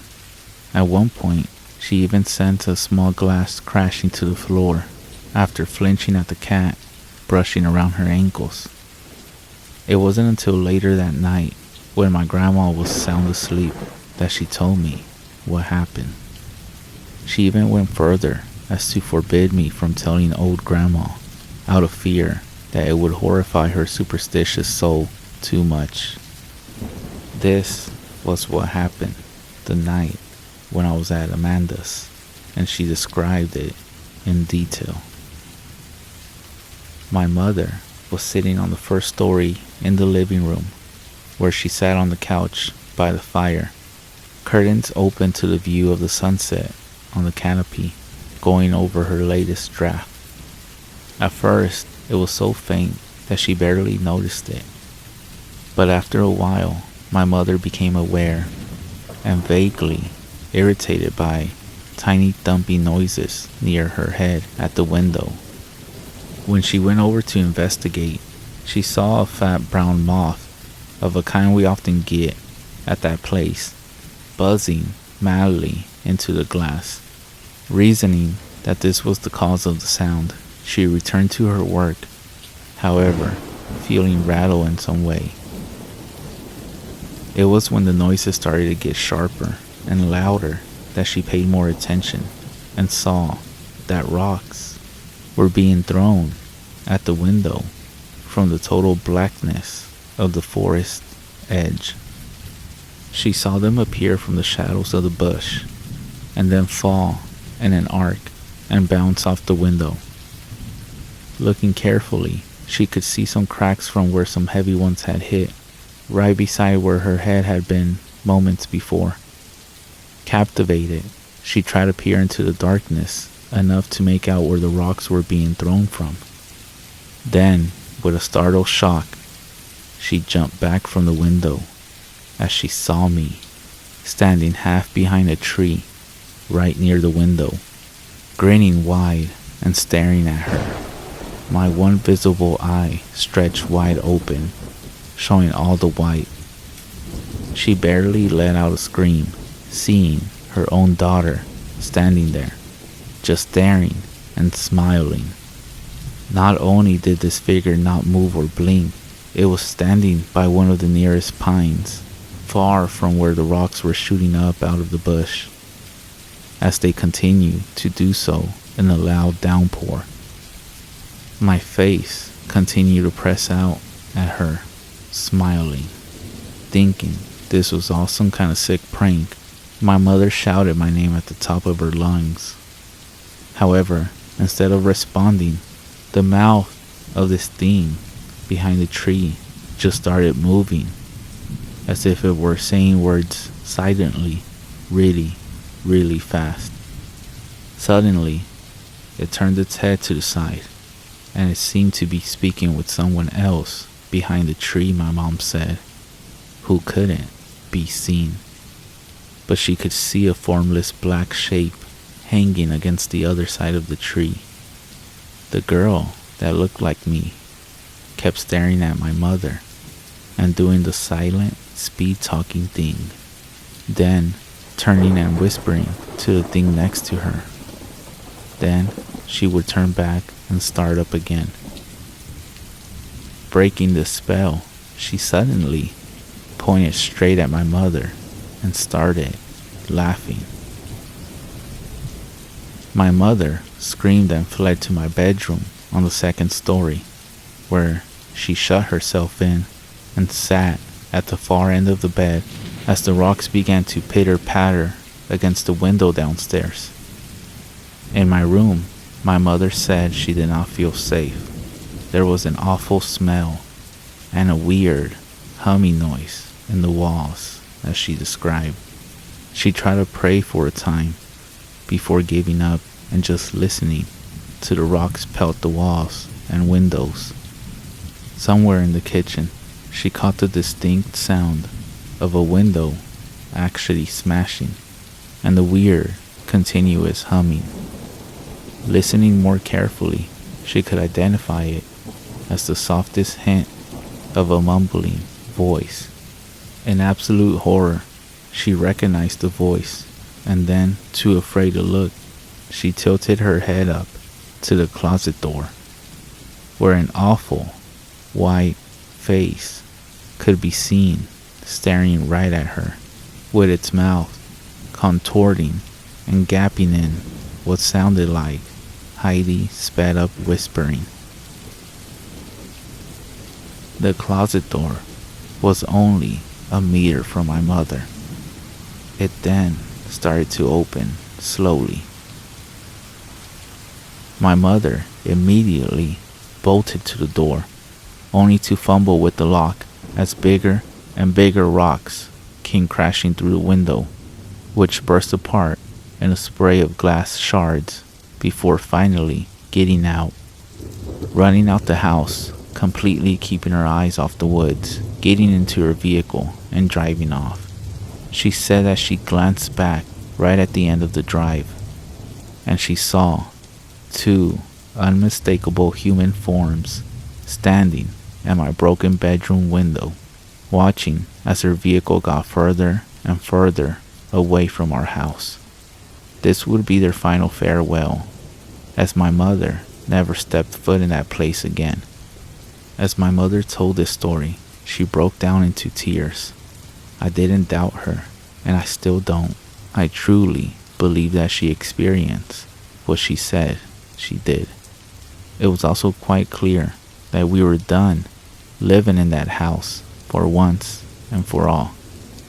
I only went back once with my dad, who I rarely see now.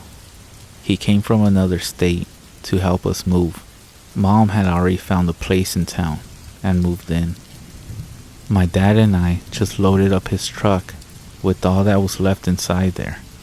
It was silent, sunny morning when we removed all the stuff and emptied the place.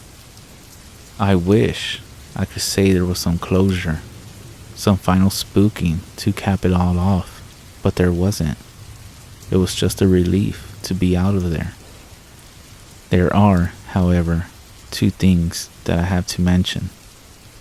When we checked the house for any signs of intruders, we found that several windows, including one in my bedroom and the kitchen, had been smashed and rocks were lying on the floor. 2. Dad went out into the trees for a bit to take a leak. When he came back, he asked me how long we had the swing set for. Needless to say, we never had a swing set, so I was fairly unsettled to discover that in the week since we had been gone, someone had assembled a rope swing set from one of the highest branches of the old pine over the ridge, against which was the fallen log I had stopped climbing many years ago. It was obviously new rope and a nicely polished, sanded down wooden set. Dad, wanting to keep my mind from recent events, said that a neighbor maybe set it up, not realizing it was on our property. Of course, he knew as well as I did that we had no neighbors for at least a mile in any direction. There were no houses in all that space, and never in my time living there did I ever see any other signs of humans living. But I let it all go and was pleased enough just to say good riddance to that horrible place as we drove off for good. For the most part, I found it best to try and forget what happened at that place. Sometimes I just can't help but ponder it, even though it's been long enough now that I no longer feel scared talking about it. But for a long while, I couldn't.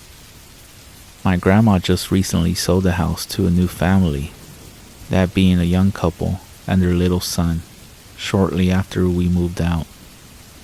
Despite my mother's desperate insistence that it be left empty, now she refuses to talk about what happened altogether. I'm less anxious about it, even though sometimes I can't help but let my imagination get the better of me. All I can do is think of that old house, the fallen down tree, the new family that moved in, and the swing out back, gently spinning in the breeze, as that little boy toddles, obviously, towards it.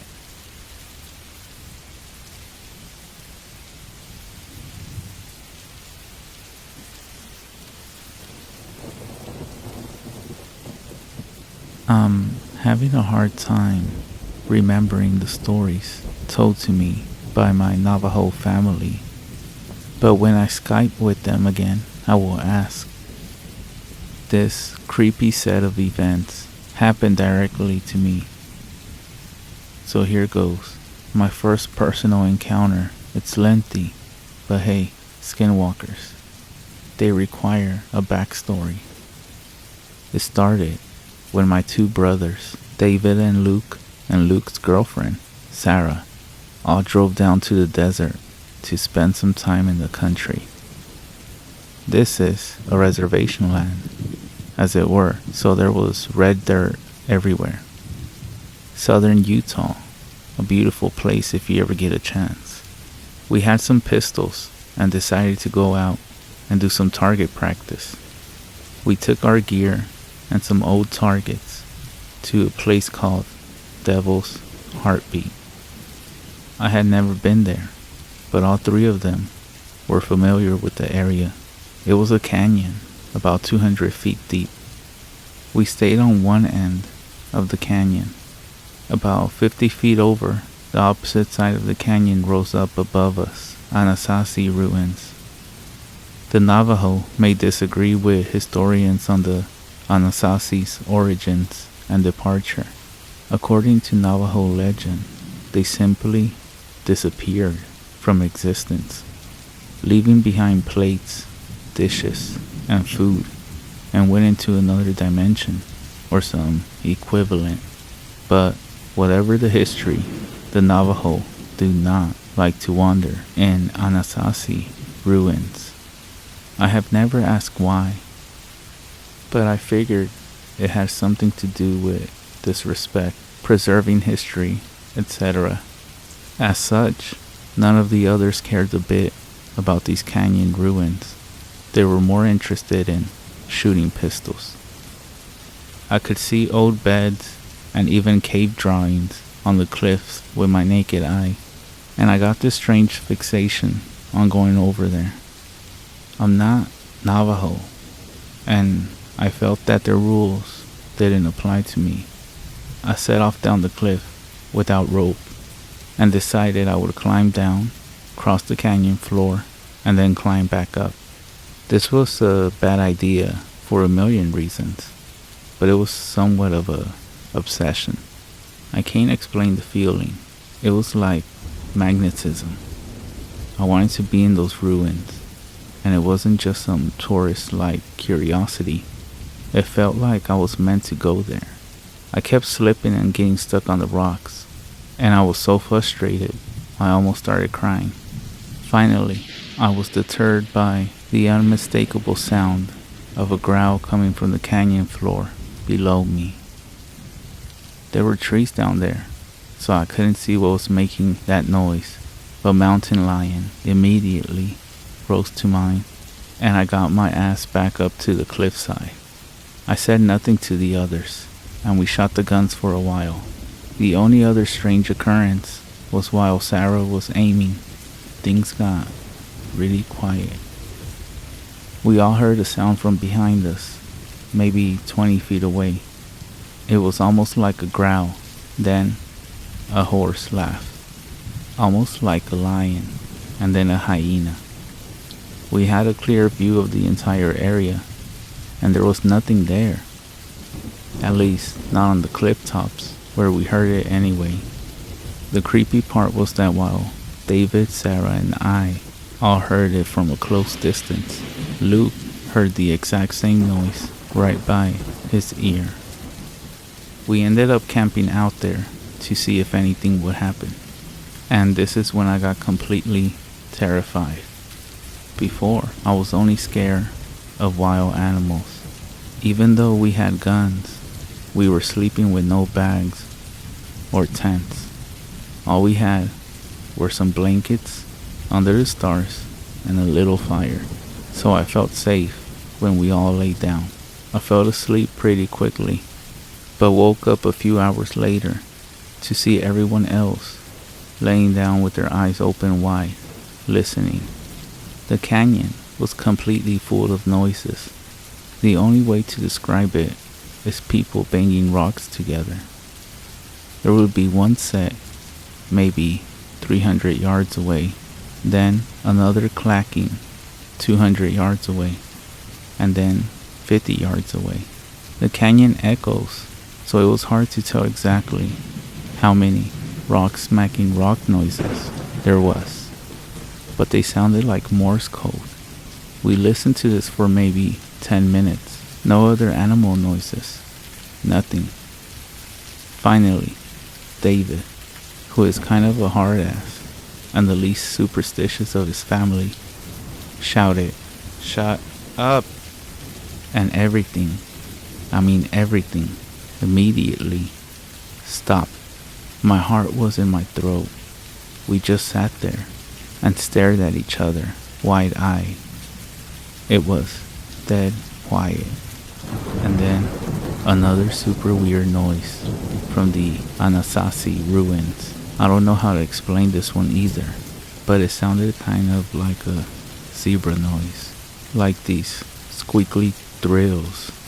It got louder, and then the rocks, sticks, whatever started up again. But this was worse, because now other animal noises came. We heard what sounded like wolves or coyotes barking, monkeys screeching, owls hooting, and through it all, that terrible zebra noises. We said nope and got our happy little asses out of there immediately. It took us maybe 10 minutes to douse the fire, pack our blankets, and speed away, and the noises continued that entire time. That night, I was obviously pretty shaken up. Before I could fall asleep again, my Navajo mother came and sat by me, and she said that she could tell I had a rough day. We hadn't mentioned the creepy shit to avoid a lecture about fucking with the spirits. She asked me about it, and I ended up spilling my guts about not seeing the canyon ruins. It was something personal, it felt like. I wanted to go there. Why couldn't I go there? It would have been beautiful.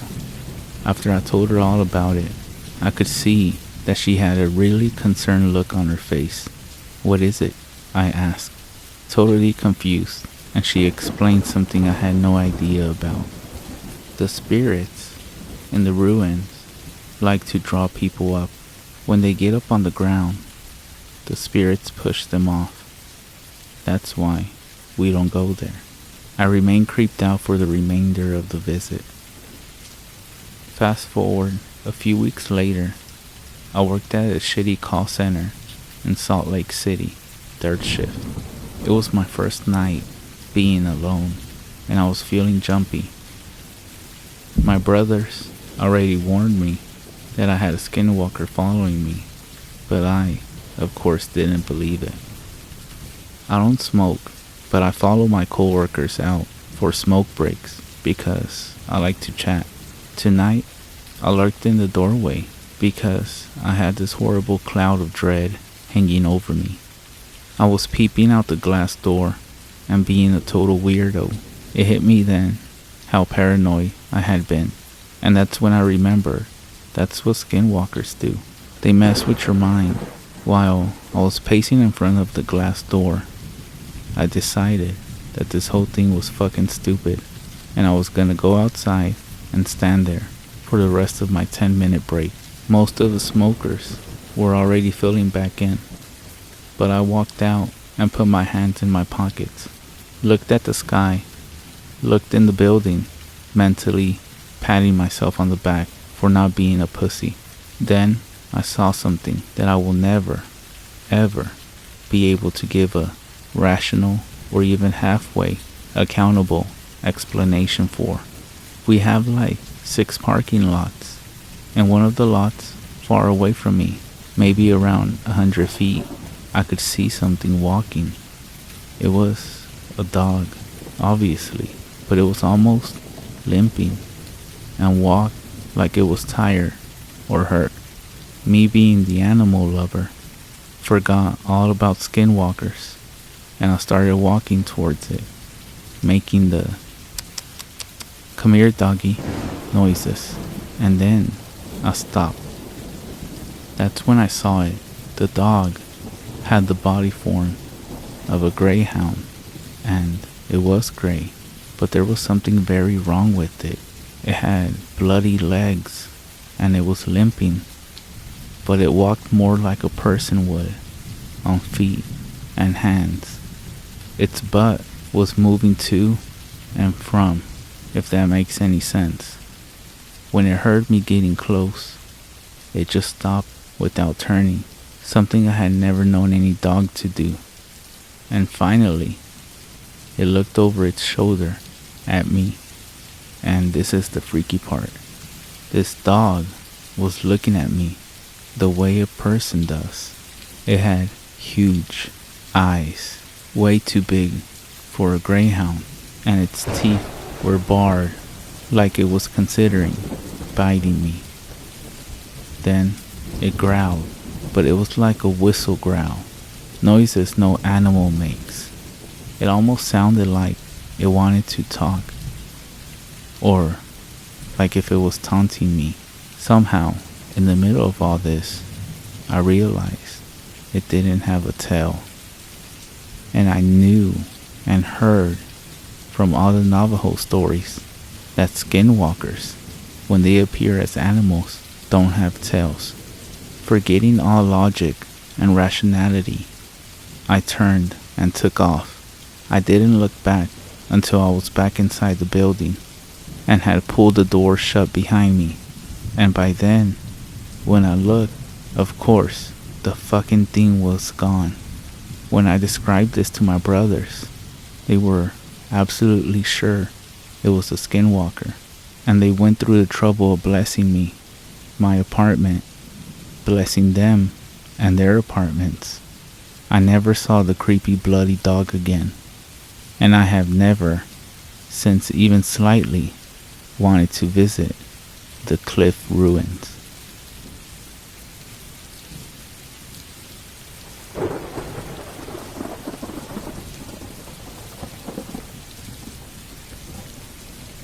I wasn't sure where else to post these stories, so I figured I'll share them here.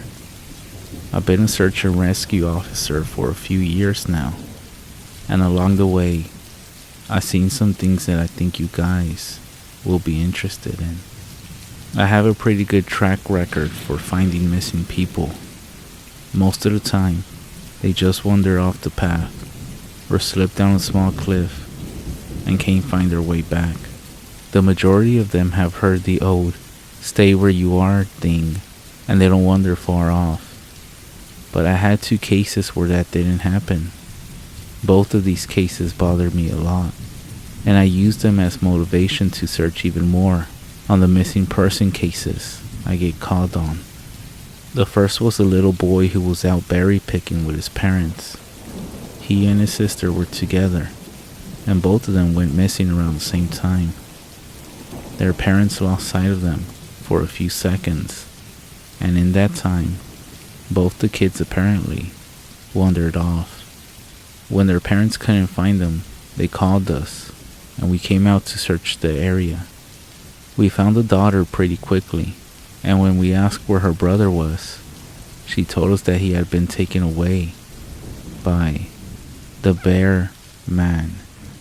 She said he gave her berries and told her to stay quiet, and that he wanted to play with her brother for a while.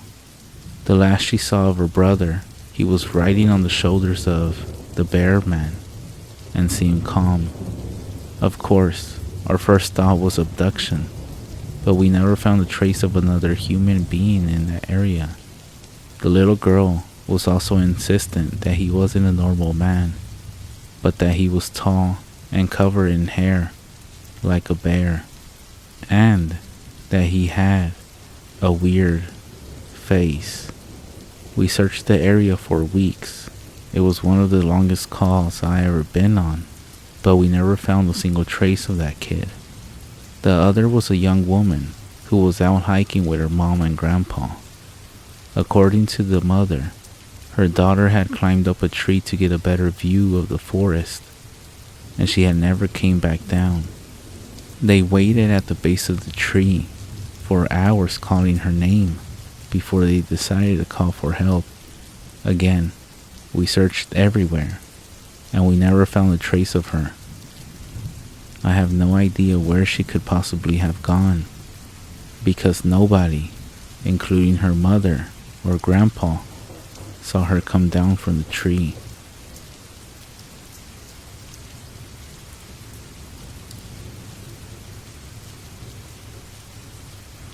My older sister, who is Irish, Italian, recently got married. Not her first, to this guy who is Navajo. Shortly after they settled down together, she has a boy from her first marriage. They invite me to hang out with them down on the reservation, where her new husband has a house and some property. I ended up bringing a few friends. Being a white guy, I know nothing about native or skinwalker lore. One of the friends that comes along, Gregory, however, is into horror and demons, things like that, and knows all these different werewolf, vampire, and even skinwalker stories. That first night, with not much else to do, we are out in the middle of a few 100,000 acres of hills and wooded land. We end up sitting around a small bonfire, with him telling us one story after the next. The next day, we all take a walk to the elementary school to bring my nephew home. My sister usually picks him up, but she has some errands to run. Along the way, we pass this scraggly-looking dude sitting beneath this tree beside the road. He looks kind of old, but in a way that is difficult to say just how old. Regardless, it's definitely creepy the way he's watching us. His eyes kind of flat and dull, as if unaffected by the sunlight. As we make our way back from the school, my nephew seems pretty quiet and shy. When he sees this guy, he ducks behind me and starts tugging on my shirt. I ask him what's up, and without taking his eyes off the guy, he whispers, "I don't like that man. He's bad." The way he said it gives me chills, but I really don't think all that much more about it. Well, that night, Gregory and my other two friends, Jeff and Sarah, and I all head out to go check out this abandoned part of the reservation, which supposedly is haunted. We had been warned not to by my brother-in-law. He says it is an inhabited place of ghosts of the past and some kind of dark being. Of course, that only serves to make us want to go even more. So we dismiss his warnings and ghost stories, take the keys to my sister's SUV, and off we go. When we first get there, I have to admit, it is a lot spookier looking and feeling than any one of us had expected, consisting of only a handful of abandoned structures, most of the faded and graying wood, and the biggest of which is only 2 stories. It looks to me to have been some sort of mining town, like the kind that you see on westerns on TV. Anyways, just about every window is completely busted out, with only a shared appointed pane hanging here and there. There isn't a single door still in place, and definitely not an item of any value anywhere to be seen. In fact, there isn't much of anything at all.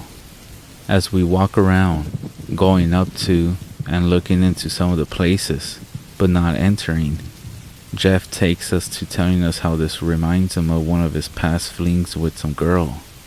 Sarah and I roll our eyes, as we always do when he starts waxing old memories and then goes off a little ways, leaving him and Gregory together.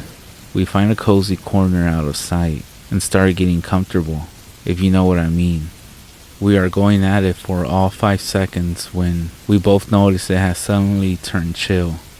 Just as we huddle together for warmness, we hear a blood-curdling scream. We jump up and run back into the direction of the SUV and where we last saw Gregory and Jeff. There, they are facing the remains of the storefront, their eyes staring straight ahead and oblivious to the fact that we are there. Sarah and I both look to where they are staring, and we see this creature, that it is a wolf-like creature, but yet not being a wolf completely. I'm still not sure to this day if it was real or not. Either way, I for one am scared, as I have never been in my life. Its body is fully covered in hair, and it had these long wraith-like fingers, which end in thick curled nails, definitely claw-like. Its head is the worst though. Its eyes are just these 2 chunks of dark coal, flat, and emotionless. Its mouth is full of small daggers. I'm not sure how long we stand there frozen. Finally, it takes a step forward, and as if released from some spell, we bolt to the truck.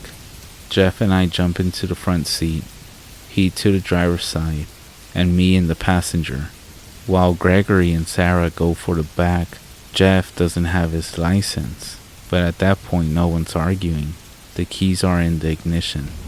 He starts the SUV, floors the gas, and we speed off gravel and sand flying everywhere. I look out the window on my side, and then all around. I see nothing through the cloud of dust and the darkening twilight. When I turn to look back at Gregory, the only thing he could think to say is, "You got some lipstick on your chin." Just down the road some, Jeff slows the truck. By this time we are all laughing and making fun of each other for running away from shadows. Just then, a look of fright comes over Sarah's face, and without saying a word, she points a trembling finger out towards the trees along the side of the road. There, back in the dark of the trees, is where we see the shadow-like figure running just inside the tree line, as if it's keeping pace with us, and we all yell in unison to Jeff, and he again presses down on the gas. The SUV springs into life, but that thing, whatever it is, stays with us every inch of the way. It is only when we see the lights to my sister's porch that making the turn off to her. When we pull up to the house, my brother-in-law is out on the porch with this guy dressed in a long-sleeve button white shirt, blue jeans, and work boots. He later introduces himself as the local shaman. When we get up to the porch, the guy is in the middle of some kind of blessing. When he finishes, my brother-in-law simply turns to us and says, "Now you know, maybe next time you'll listen." Later, after the shaman leaves, he admonishes us, saying that by telling the Skinwalker stories, we put everyone out there in danger. He said just mentioning them can make them come and seek you out.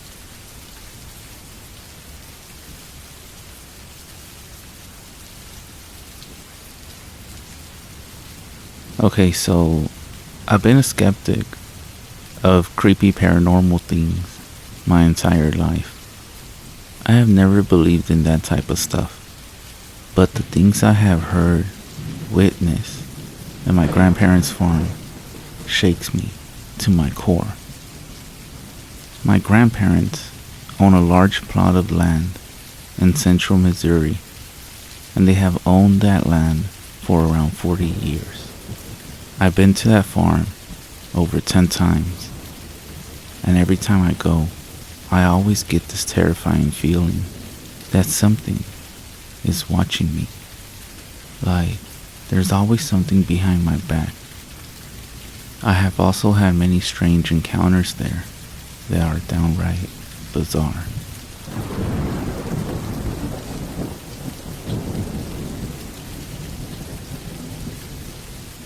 My first encounter with whatever the hell this thing was when I was around the age of 7 or 9. I'm currently 14. We had brought our dog named Spot to that farm. He was a silver lab who I loved dearly.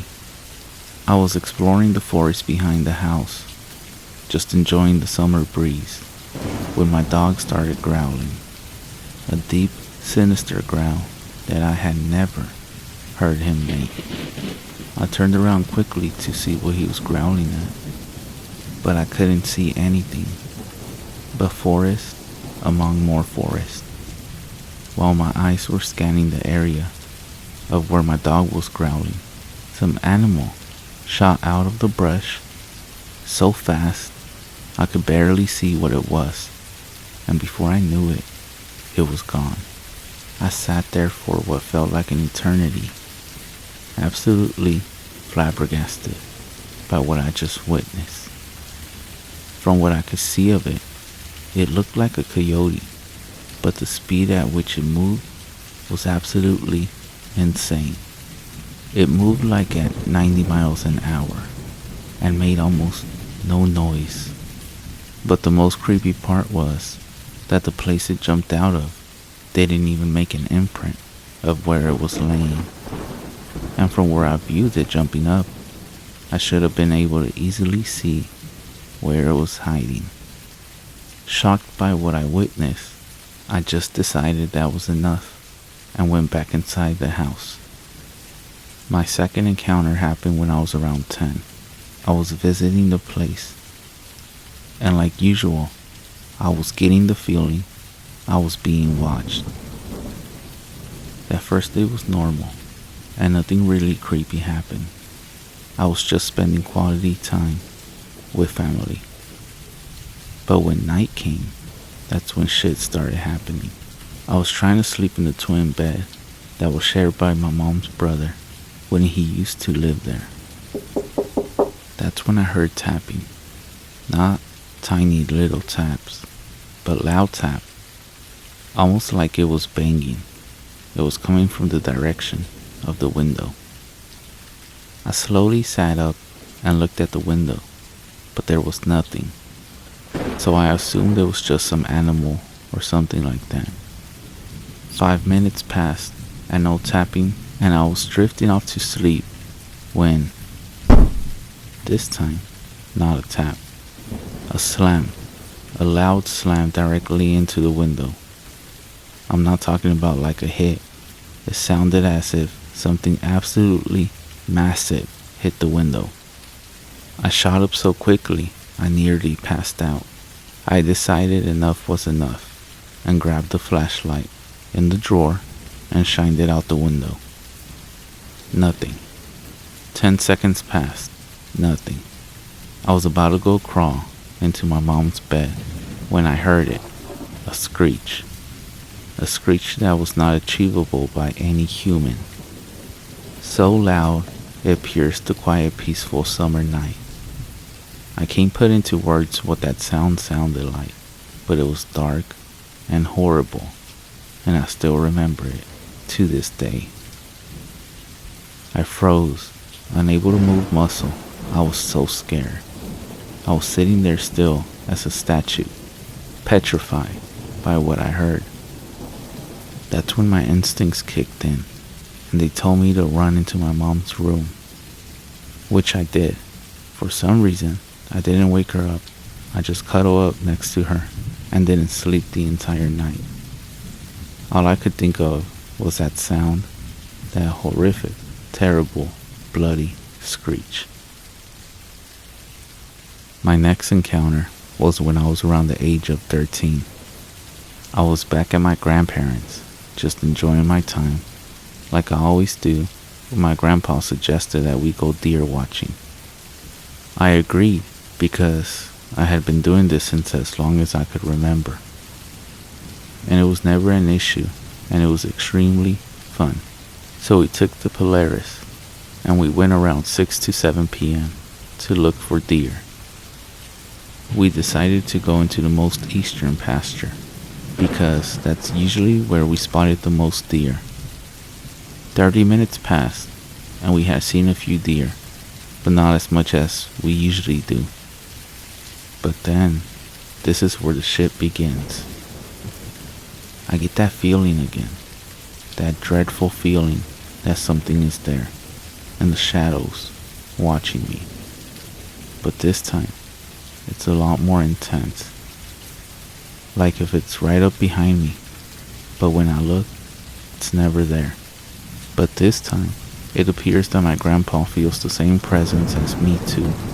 And just to let you all know, my grandpa is a very laid-back individual, always joking and having a laugh. The only time I've seen him be very serious is when my great-uncle died a couple of years ago. So when I started feeling that I'm being watched, my grandpa goes from a happy and laid-back expression to very serious and alert. He gripped the wheel so tight, his knuckles turned white, and he was just looking around like to make sure something wasn't following us. He then made a massive U-turn out of nowhere and started heading back to the house. I asked him, "What are you doing?" And he replied with, "We're heading back to the house." The tone of his voice was cold, like he had witnessed someone being murdered. At this point, he was gripping the wheel even harder, and was absolutely going pedal to the metal full speed back to the house. I decided not to ask any questions until we got back to the house, which we did in no time at all. Once we were there, he rushed me into the house, checking his bag to make sure something wasn't there. When we were inside, he closed and locked the door tight. His behavior was very alarming, and it really shocked me to my core. I then decided that all of the stuff I had witnessed was enough, and I only asked him one question: "What the hell is going on here?" When I said that, he looked at me and gave me a cold expression and said, "I have some things I need to explain to you." We then sat down for 30 minutes, and he explained that whatever this thing was, it was living on his property, and it has been here since the day he moved in, and he and my mother experienced the same thing that was happening to me the very first few years of living here. He explained that he has seen whatever this thing is, and it doesn't like new visitors. He told me about all the things he had witnessed and experienced, and they seemed to have been very pretty similar to what was happening to me.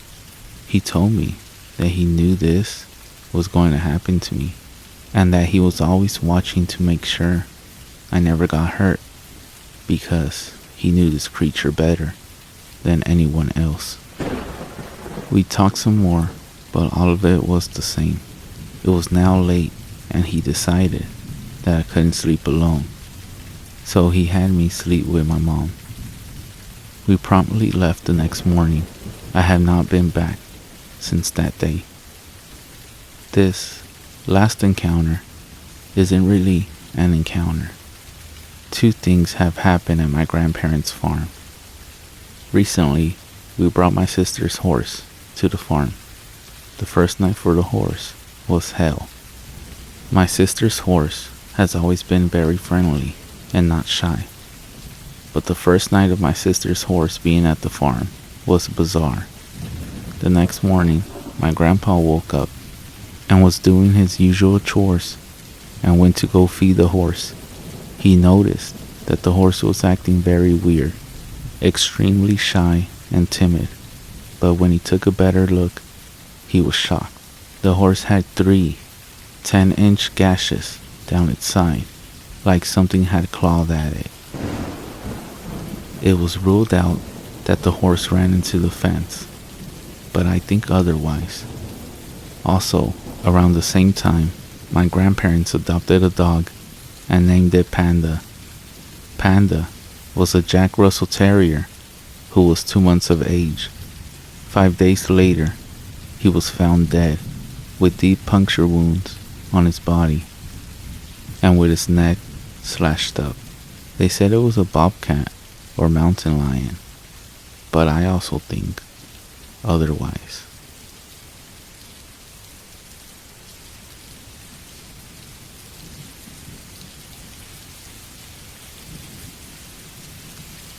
This story comes from a 28-year-old young man who calls himself Leo. When he was a boy, his grandmother, a Navajo woman, would tell him stories about dark spirits and skinwalkers. He recalls he used to wave her off, telling her there was no such things. In fact, whenever he would go out at night, he would make sure to tell her and make fun of her that he'll be walking alone. However, his arrogance came back to get him shortly after his 17th birthday. On the evening in question, he is out cruising about with 2 of his cousins, just drinking a few beers, listening to music, and doing a whole bunch of laughing. From St. Michael's, Arizona, their purposeless selves takes them through Sawmill and then along the back roads in and around Chinle, where they eventually get lost for a while, driving deep in the woods and looking for anything they might recognize as a way back to the road.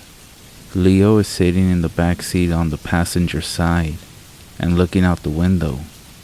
He recalls it is definitely after 10 p.m. There, deep in the trees, he sees a single fire. The flames contain to a small space and close to the ground. He is just about to say something to the others when they too react. Looking now in the direction they are pointing, he sees many more of these small fires, literally dozens of them, popping up there within the trees, burning brightly for a moment or two, and then going out, only to have others ignite but a few feet or yards away.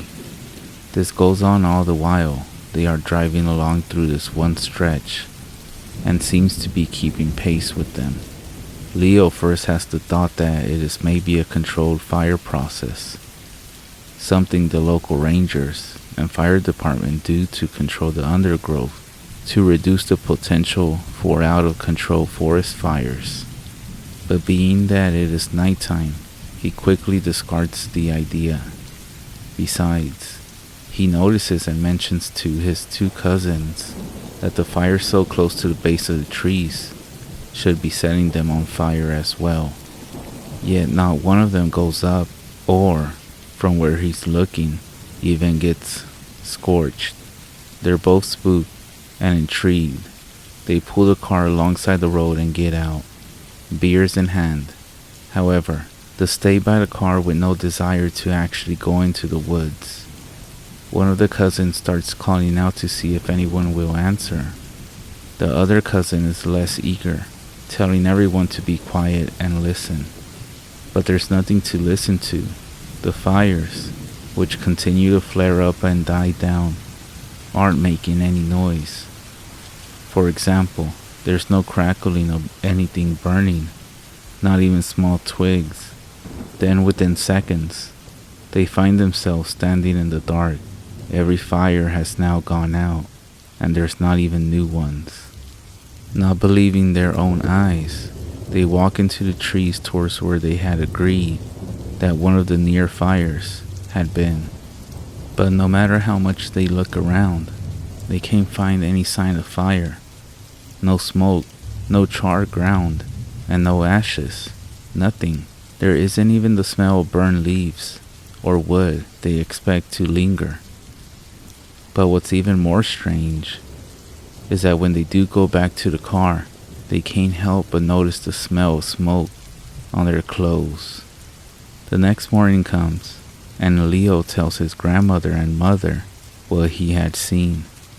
While his mother shows very little interest, there is a knowing gleam in the eyes of his grandmother, but she has nothing to say. Almost immediately after that night, Leo says everything that could possibly go wrong does. First, each one of his cousins that were with them are involved in unexplainable accidents and are hurt seriously enough. One of them receives a second-degree burn when the gas tank of a motorcycle he is working on ignites without reason or warning. The second one suffers a broken collarbone when the branch of a tree in his yard snaps and comes down across his shoulder. He too has no warning, even though he acknowledges that it is the same tree that was hit by lightning a month or so earlier. Strange enough, both accidents happen on the same day and almost at the same time. As for Leo, even though it's much less painful, all of the family vehicles break down within days of each other. It is at this point that the family makes the choice to seek the help of the local medicine man. Together, they climb into his aunt's car. She's the mother of the cousin with the broken collarbone, which had worked fine earlier that day, but now it refuses to start. Leo suggests that it's the battery, so they attempt to jumpstart it with his grandfather's truck. It is not in the best shape. It's driven only locally, and it's not even registered or insured, but it always starts. But this time, it won't turn over. Finally, they find a neighbor who is nice enough to take them. When they get to the medicine man and tell him everything, starting with the fires, he says to them, "You already know who is doing this to you." Leo recalls they all just look at one another, each without a clue. His grandmother, however, tells them that she'll explain it on the ride back home. She sends them out to the car to wait while she speaks with the medicine man. When she comes back, she tells them that it's gonna be okay. On the way back, Leo's grandmother tells them about her great-grandfather. She says that the family had a 30-acre plot which they had been living on for generations. When he passed away, and before his own children could lay claim to the property, a man and his wife built themselves a crude hogan on the far side of the property and moved in. When her great-grandfather's sons, one of whom was her grandfather, tried to evict the man from the property, he used dark medicine to chase them off. He even kept their own father from building a house on the far side of the property along the arroyo. She then tells Leo that the woods in which he and his cousins saw the fire is the outer edge of that property, and the smoke they smelled on themselves was the mark of the Skinwalker. She says the old squatter and his wife are both more than 100 years old, and even though no one has seen them for years, she's still sure that they live there still. All Leo knows is that since the visit with the medicine man, he and his family have had no further experiences with the Skinwalker. He says that there are nights when the dogs bark, and it seems they try to break free from their chains, like there's something out in the darkness, which they want no part of. On those nights, Leo is sure to say his prayers, both in Navajo and the ones he learned in the Catholic Church.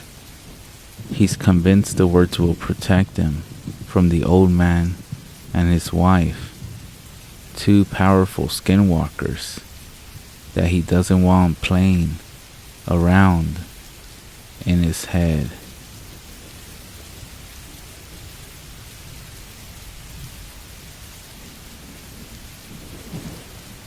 A few times I've been out on my own searching with a canine, and he tried to lead me straight up cliffs, not hills, not even rocky faces, straight, sheer cliffs with no possible handholds. It's always baffling, and in those cases, we sometimes find the person on the other side of the cliff, or miles away from where the canine had led us. I'm sure there's an explanation, but everything's so strange out here. One specific sad case involved the recovery of a body.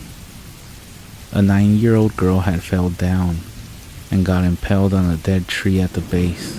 It was a complete freak accident, but I'll never forget the sound her mother made when we told her what happened. She saw the body bag being loaded into the ambulance and let out the most haunting, heartbroken cry I ever heard. It was like her whole life was crashing down around her, and a part of her had died with her daughter. I heard from another search and rescue officer that she killed herself a few weeks after it happened. Apparently, she couldn't live with the loss of her daughter.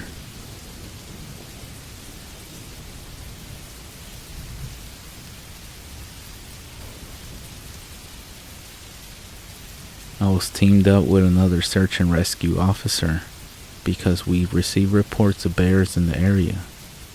We were looking for a guy who hadn't come home from a climbing trip when he was supposed to, and we ended up having to do some serious climbing to get to where we figured he was.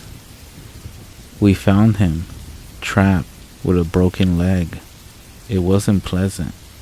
He had been there for almost 2 days, and his leg was obviously infected.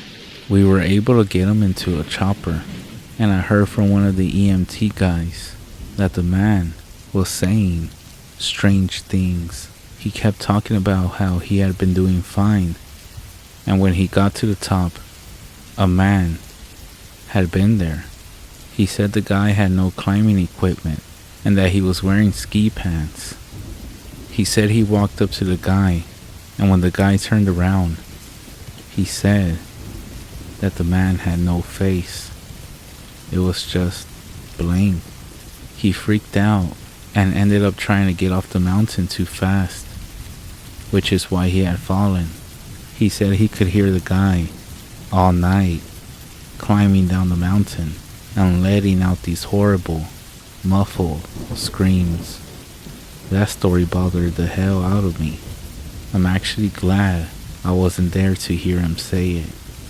But can you imagine being trapped with a broken leg and hearing a faceless man running up and down beside you, screaming all night?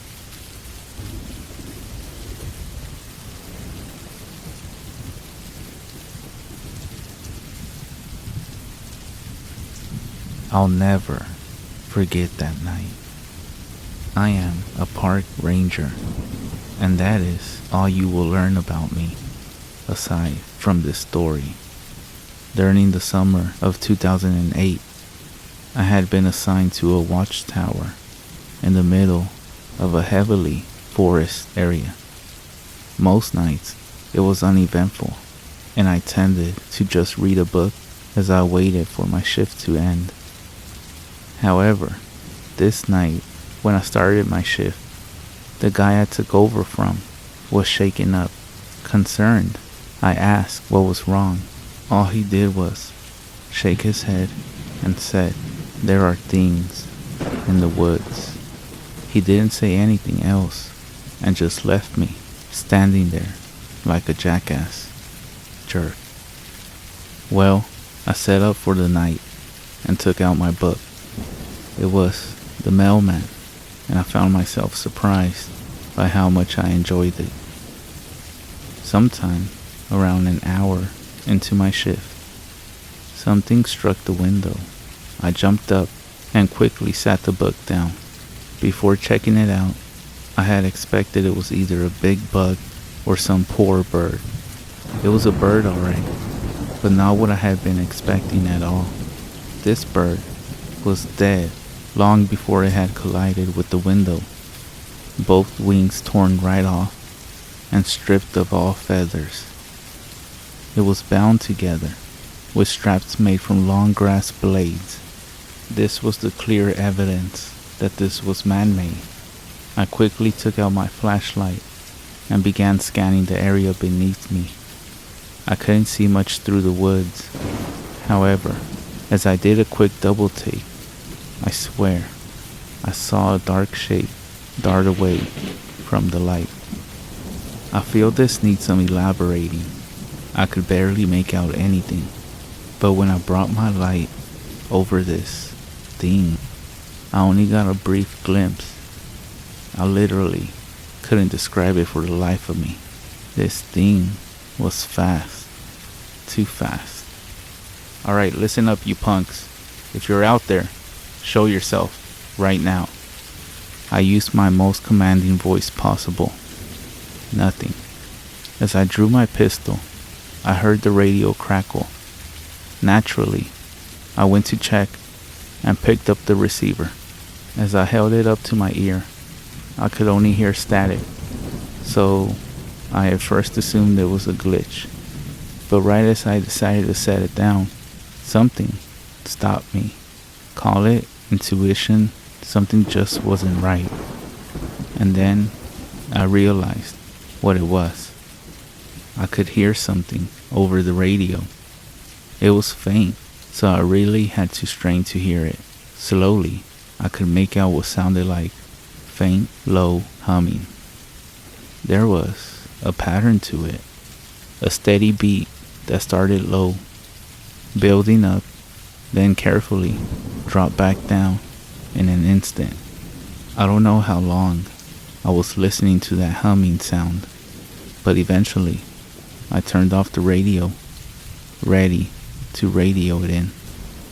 Then I realized I could still hear the humming. Without a second thought, I drew my pistol and turned around on my heel before steadily walking back outside. That humming sound sounded like it was all around me, following that same pattern. I still had to strain to make it out, but there was no question it was there. I swiveled around, pistol aimed at empty air. Every part of me was screaming to call for backup, but I wasn't sure what I needed backup for. I needed some proof of what I was dealing with, so I waited, on guard and ready, and then it stopped. As I became accustomed to the silence, I couldn't hear anything, not even a bug chirping. Cautiously, turning my flashlight back on, I pointed it down at the base of the tower. Nothing whatsoever. Then, I heard a creak. I immediately spun around, processing this information. At first, I dismissed it as the wood, but then there was another creak, and another. Something was up here with me. It took me a few moments to realize that it was just around the corner. In that moment, fight or flight kicked in full gear, and I chose fight. I rounded the corner and found nothing, absolutely nothing. I'm not ashamed to admit it. I was nervous, but I still had a job to do, and with no other option, I decided to call for backup, which I should have done that a long time ago. I realized that when I saw the receiver had been cut right off, I stared, dumbfounded by a few moments before grabbing my walkie-talkie instead. But when I turned it on, all I got was a harsh whine right in my ear, which caused me to drop it as I recovered. Once I immediately tried to find it, but it was gone. My situation was desperate. I was now completely cut off with some thing or other that seemed to defy all sense. If I was going to make it out of this, I had to stay put and wait for someone to come check on me. I still had my pistol drawn, waiting and waiting.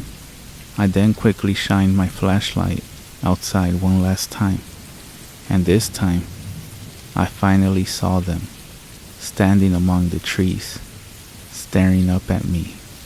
They had been avoiding me all this time, so to see so many of them, you might be wondering what they were. And I'd rather not tell you, for my sake.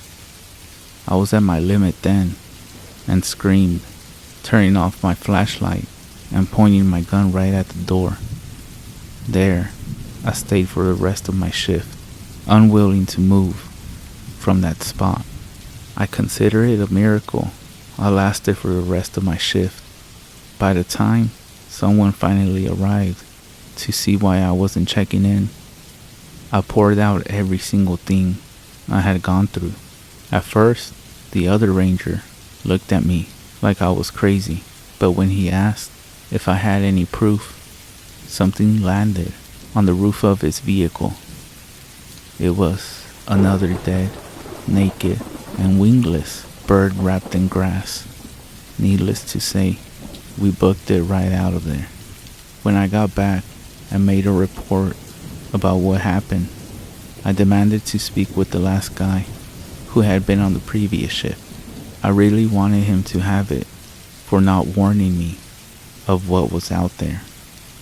But here's the thing, we never found him. We searched high and low, checked every single record for a trace. We tried to look up his name when we could remember it, but it seemed like he never existed in the first place. So, what the hell took his shift?